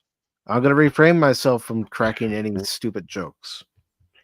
See, yeah, unlike a certain group of people who want to be president and vice president, I don't go around and calling half the country, half the viewers, half my friends, half of fandom deplorable garbage and weird. Basically, just a insult to groups of people just because. I'm like Trump, and when he does an insult, it's directly to the individual, or maybe a small group. I like that. I think that's better, right? But the thing is, I won't do that even in the show. I won't make it personal. In fact, if you listen to the show, I'm wishing the best for everybody because I love everybody in this country. Mm-hmm. Anonymous is going to play with magic, and then when he wakes up, it's gonna be a big surprise. He's playing magic. Cool. Yeah, I think so. Either way, we're gonna have a new president. Does he have a trump card in Magic? See what I did there? Done a bump. Someone's got to always play a trump card. Haha. Well, on my aspect, I like to satirize it or whatever because sometimes that drives a point home. That's why we need comedians, proper comedians, real comedians. That's why we need proper satirists out there. Mm-hmm. They might be doing something, it might be humorous, but the thing is, sometimes that hits home the hardest. And that's why that's why those people are being attacked the most, if you take a look at it. That's why we don't have funny people no more. Not many. Until they came and told Seinfeld, we have dirt on you, you better retract what you say. He is absolutely fucking right. Yep. And again, that election night stream recently, unfortunately, but yeah. That's why. But again, they had dirt on them. They might. Oh, they do. Again, that election night stream will be, of course, on Tuesday at 8 p.m. Eastern, 5 p.m. Pacific time, 7 p.m. Central. And it'll be on the Pacific Forum Rumble channel on Rumble and also Cash Money Madness. Now, for Wednesday, because you know what? I really don't want to talk about any articles related to pop culture and entertainment the night after the election. And it was voted on by those of you who voted in the poll here on Pacific Forum 4 for YouTube, we are going to watch Transformers 1 Wednesday night at 6 p.m. Eastern. But first, before we watch Transformers 1, we're going to watch an original episode from Generation 1 of Transformers, Season 2, War Dawn. And you can see how they told the first meeting between Orion Pax and Megatron. And Orion Pax, who would become Optimus Prime. I can't wait. The first episode was great. I wish they could have gotten a little deeper, make it a two-parter. But then again, we got to remember the time that they did this stuff. So, a great origin that they had there. It's going to be interesting seeing how they do a little changes to that. Because again, I've never been against, as long as it's respectful to the main source, them doing little changes here and there. Of course, we all know who to vote for. I have them up. But yeah, the thing is this stream's supposed to be going to 11 o'clock because Mike's got things to do the next day. But I know he's going to be like me. He's going to be like Cash. We're going to be still fixed in front of the TV until 4 o'clock in the morning, eating our cheese doodles and screaming. I mean, honestly. Here's the thing. I can't expect folks to go all the way deep into the early morning hours covering this election. I know some people, they can't go to 11 o'clock. They've already told me, and I don't expect them to go to 11 o'clock with us. I'm just saying 11 o'clock for the Tuesday night stream is the latest I'm willing to go. Yeah. I mean, I go for it. That's why it's nice to have that circling of people. But, I got to bring them up because I'm sad. I guess my rant kind of pushed that away earlier, but we didn't talk about Peanut. Rest in peace, Peanut. Rest in power, Peanut. It's a shame what happened to Peanut the squirrel and Fred the raccoon. Mm-hmm. Because it kind of does tie into stuff. But no, we're going on a peaceful note. That's why we can't really talk politics, because we're going to be up to 4 o'clock screaming at the TV, eating cheese doodles, and we'll be so worn out with that. We need to have a little bit of fun. So, Transformers, more than meets the eyes. So yes, Transformers 1 Wednesday at 6 p.m. Eastern on both the YouTube and Rumble channels. I'll have the Cosme link pinned to the top of the chat on both channels, so you can jump in when we start watching the episode War Dawn from Generation 1, and then we go into Transformers 1 right after that. Ooh, that's gonna be freaking fun. I wish I had that opportunity with Star Trek 2. Where you could see Space Seed first and then go right into watching Star Trek 2. Baron, you're making me kick myself thinking we should have done that when we had our Star Trek Sunday edition of Pop Talk, where we watched the Wrath of Khan. We should have watched Space Seed and then watched Wrath of Khan. There's always September 8th, 2025. Just saying. Yeah, I know. But also, what else is coming up on the channel will be on Thursday. I'm going to play more Alien Isolation on both the YouTube and Rumble channels starting at 6 p.m. Eastern. I'll probably get killed by the Xenomorph a few more times, but hey, I'm still having fun playing the game. Now, that is a stream that does need to have the warning because, my God, you cuss worse than, who was it, Animos's grandma? Or was it Cash Money's grandmother when having a drink? It was the other night when I was playing Arkham Knight and I was trying to beat up some dogs, and Anonymous was watching. He says, "You curse worse than my grandmother." Yeah, cursing that Mike's done lately has been something. Yeah, look at me, poor me, right? I was watching the stream earlier and made sure his volume was good, and it got good. And I watched that stream for a little bit, and I had to go away and do some stuff. And I came back. It's like, oh, great, Mike's still playing. So I thought, hey, I'm gonna pop in, say hi, and do a little joke. Say, oh, you're still streaming? And you know what happened? I was attacked. Of course, I'm still streaming, Baron. You know I do long streams. That's exactly what I said. The thing, yeah. And he says he hates when people do that. But, I come in. The greatest game stream ever. Greatest stream scene in America. Greatest game streamer ever. Mike is. We need more streamers like Mike. Notice how he's Uh, trying to blow smoke up my ass. Yes. And then I get attacked, and Animos gets a pass. He gets a pass. We all know what type of troublemaker he is. He has a pass. I'm the one that gets attacked. And I said, I'm going to go now. I got to do some because I got to get ready for Cranky Old Fans, greatest show on Rumble, 2 greatest hosts ever. If you've got an issue, here's a tissue. And I said goodbye. He says, well, it's about time. Get the hell out of here. I'm hurt. I didn't tell you to get the hell out of there. I just told you, of course, I'm still streaming. You know I do long streams.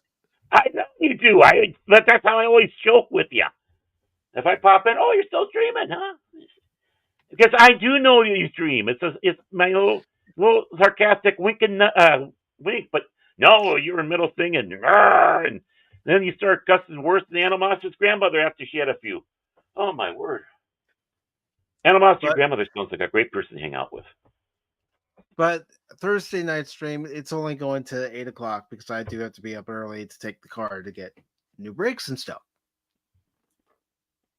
I mean, I don't want to have the brakes go out and then have to Fred Flintstone it. You already do. No, actually, no, I don't. No, I don't.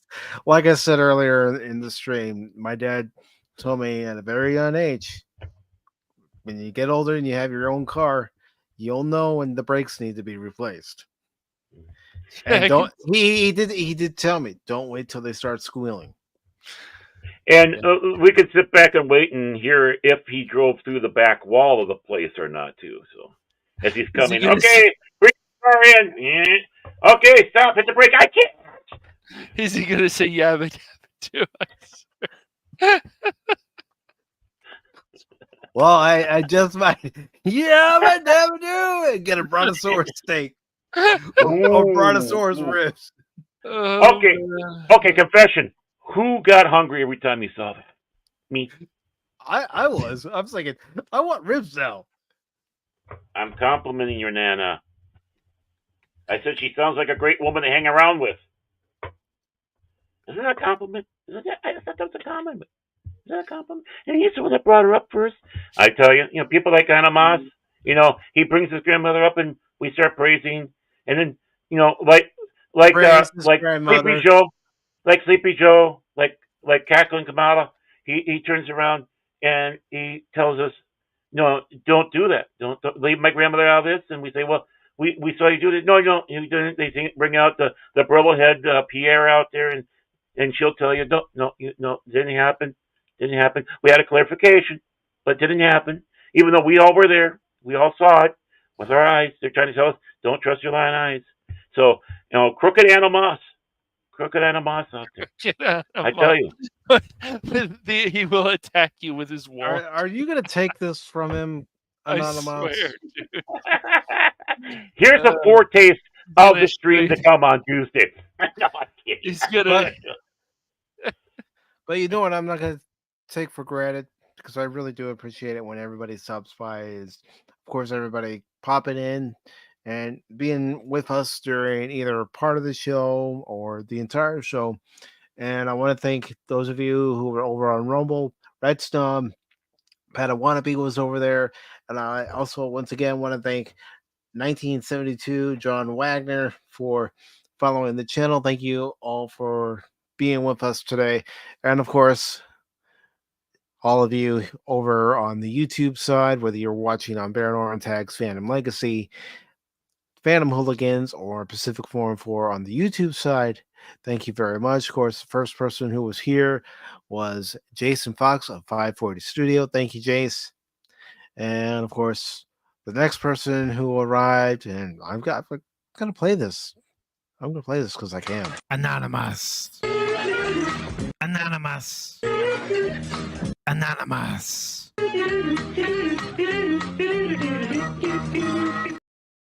I tell you, that's all he is. That's all he is. He's just a puppet. He's just a puppet out there telling you what you think you want to hear. Meanwhile, Tampon Tim, he's out there. He has his hand up his ass, telling him what to say. I mean, just look at what's going on, and you see, bad for America. That doesn't make America great again. Also want to thank Glenn Schroeder for stopping by. Appreciate it, Glenn. I also want to thank Phil McCracken, who said, Anonymous, the bright light for Pop Talk. Anonymous, the hero we need. Let's go, Team Epic Phil. Fill in like no others and do it shamelessly. We did Phil Friday night. You know, look, I mean, we did Phil. Fake news. One- That's fake news. Mhm. Well, you know, to be fully honest, you know, the thing that is failing has been our services. Yeah. Not us. It's the connection stuff. So we're not the epic failures. StreamYard, Epic, all these others, and even the actual companies themselves that provide the service, they're the failures. They're the failures. They're the false news. I know I'm not as good as Mike doing it, but I think I'm better.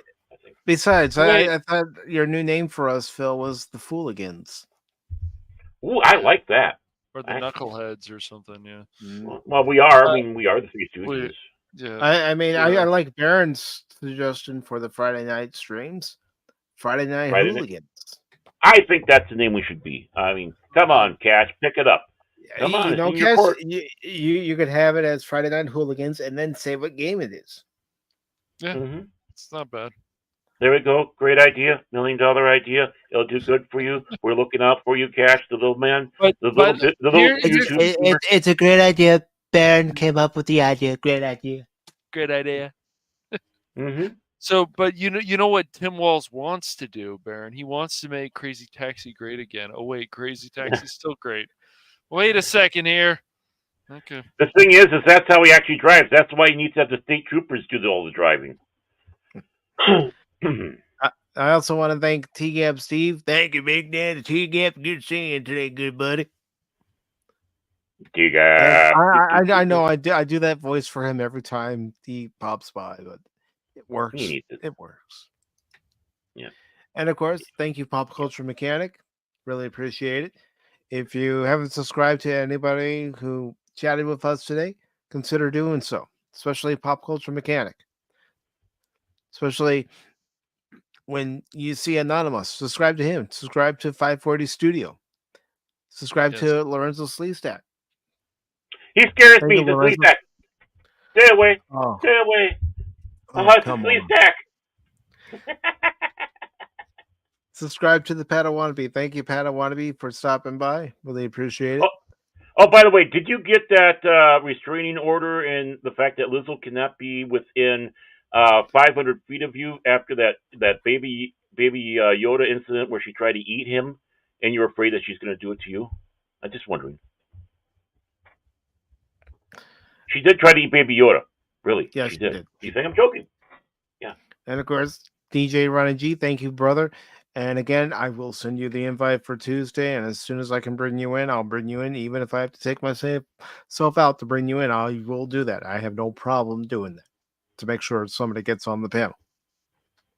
You know, I'm starting to rethink my position on that. Well, guess what?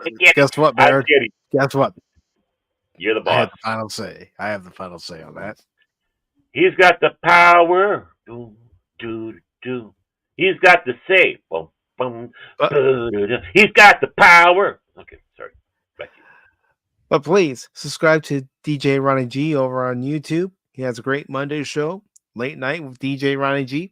Talks about all sorts of different topics. And if you Yeah. like astronomy, You know, well, you're right up your alley.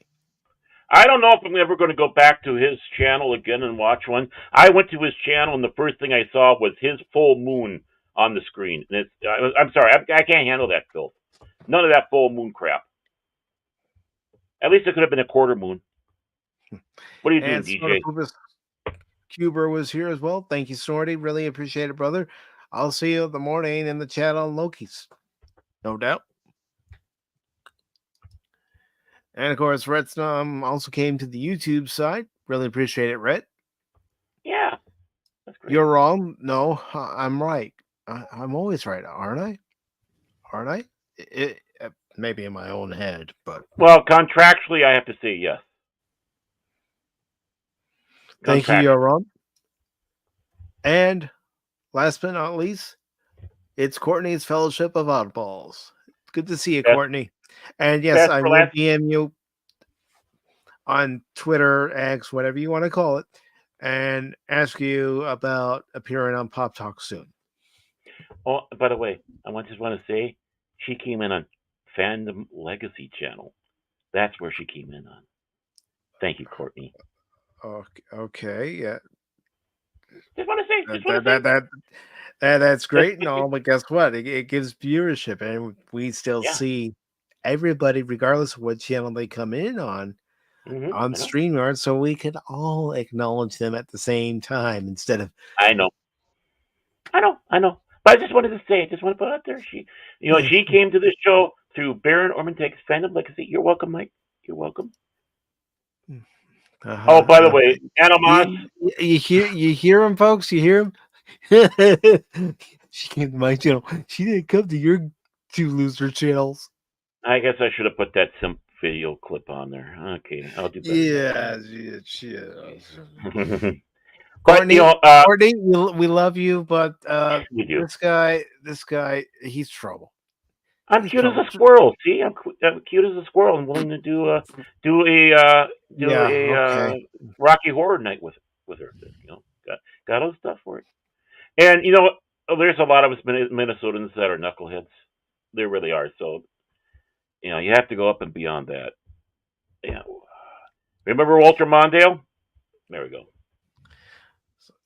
Thank you very much, everybody, for watching the show. Really appreciate it. I know I've said it over and over again, but again, I really do appreciate it.